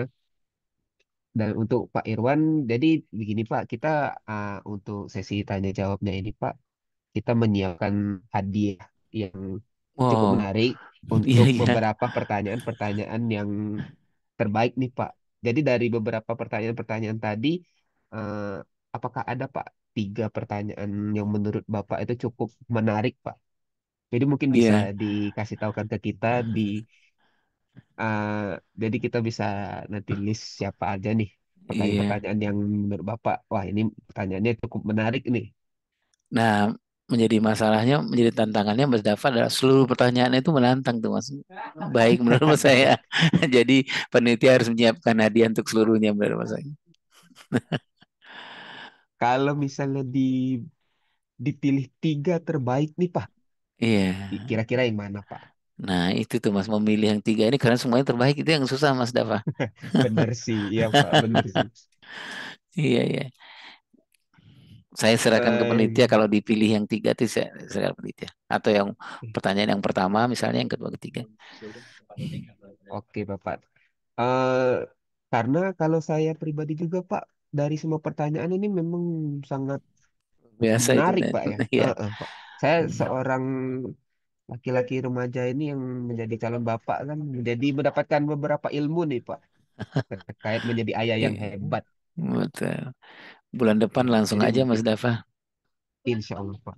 Tahun depan lah Pak, Atau depan mau ya. ngumpulin uangnya dulu biar siap semua kan Pak. Bukan nyiapin aja pranikahnya kan ya Pak. Iya, betul betul. Eh, eh, eh. After meritnya Hmm, juga kan Pak. iya. Biar siap. Ya mungkin jadi Bapak dan Ibu nanti kita kabarin untuk pertanyaan-pertanyaan terbaiknya. Mungkin ya semua dari pertanyaan tadi akan mendapatkan hadiah juga dari kita. Mungkin dari Pak Irwan, izin Bapak sebelum kita mengakhiri ada closing statement yang bisa Bapak Ya. sampaikan Pak untuk kami semua. Ya. Saya persilakan Pak. Terima kasih Mas Dava. Yang pertama saya mohon maaf ke Bapak Ibu semua kalau ada yang salah-salah dalam penyampaian saya. Yang kedua adalah nggak ada kata terlambat. Jadi nggak ada kata terlambat. Baik urusan pernikahan kita, baik urusan pengasuhan kepada anak-anak, baik urusan kita dalam pekerjaan. Nggak ada kata terlambat. Yang ketiga adalah tugas kita hanya ikhtiar. Jadi lakukanlah ikhtiar perbaikan rumah tangga, lakukan ikhtiar perbaikan pengasuhan, lakukan ikhtiar dalam perbaikan pekerjaan kita. Let's apa ya, do the best, let's Allah finish it. Menurut amat saya lakukanlah, hasilnya itu kita serahkan kepada Allah saja. Jadi lakukan yang terbaik untuk pernikahan, lakukan yang terbaik buat pengasuhan, yang terbaik buat pekerjaan. Hasilnya kita serahkan kepada Allah. Itu Mas Dafa. Baik Pak Irwan, terima kasih Pak Irwan atas closing statementnya. Jadi semuanya kita serahkan kepada Allah ya Pak, pada Tuhan Yang Ya, Maha Esa untuk semuanya. Baiklah Bapak, terima kasih sekali lagi Bapak atas ya, materi yang disampaikan pada pagi hari ini. Semoga apa yang Pak Irwan sampaikan itu bisa bermanfaat untuk kita semua. Demikianlah baik Mas Dafa. acara kegiatan HSSE Talk seri pertama pada tahun 2025 ini. Semoga dengan adanya acara kita ini dapat memberikan semangat baru untuk ayah-ayah yang berjuang bagi keluarganya yang tergabung dalam PLN Group ini. Saya Muhammad Dafa mengucapkan terima kasih atas kehadiran Bapak dan Ibu sekalian. Oh ya, nanti untuk hadiahnya Bapak, tadi kan kita sebelum masuk ke Zoom meeting ada pendaftarannya ya. Nanti kita kabari melalui email ya Bapak dan Ibu sekalian. Oke, karena tadi saya membuka acara kita dengan pantun, Bapak dan Ibu, izinkan saya juga menutup acara ini dengan sedikit pantun juga. Mohon dibantu cakepnya ya Bapak dan Ibu. Bintang gemerlap di langit malam. Cakep. Ayah hadir membawa cahaya. Cakep. Dengan cinta tulus tak pernah suram, menjadi pelindung di setiap jiwa. Saya Muhammad Dafa Dina, memohon maaf apabila banyak kekurangan. Pada Allah saya mohon ampun. Wabillahi taufik wal hidayah. Wassalamualaikum warahmatullahi wabarakatuh. Waalaikumsalam. Saya pamit ya Mas Dafa. Mohon maaf Baik, Bapak dan Pak Ibu Iwan. semua. Ya, Terima makasih kasih Pak Pak atas Budi. waktunya Pamit Pak. ya. Maafin Semoga banyak di lain waktu bisa Pak. bertemu lagi Bapak. Ya, Terima kasih Bapak. ya. Assalamualaikum warahmatullahi wabarakatuh. Waalaikumsalam Waalaikumsalam. warahmatullahi wabarakatuh. Terima kasih kepada Bapak-Bapak semua, Bapak dan Ibu, atas waktunya.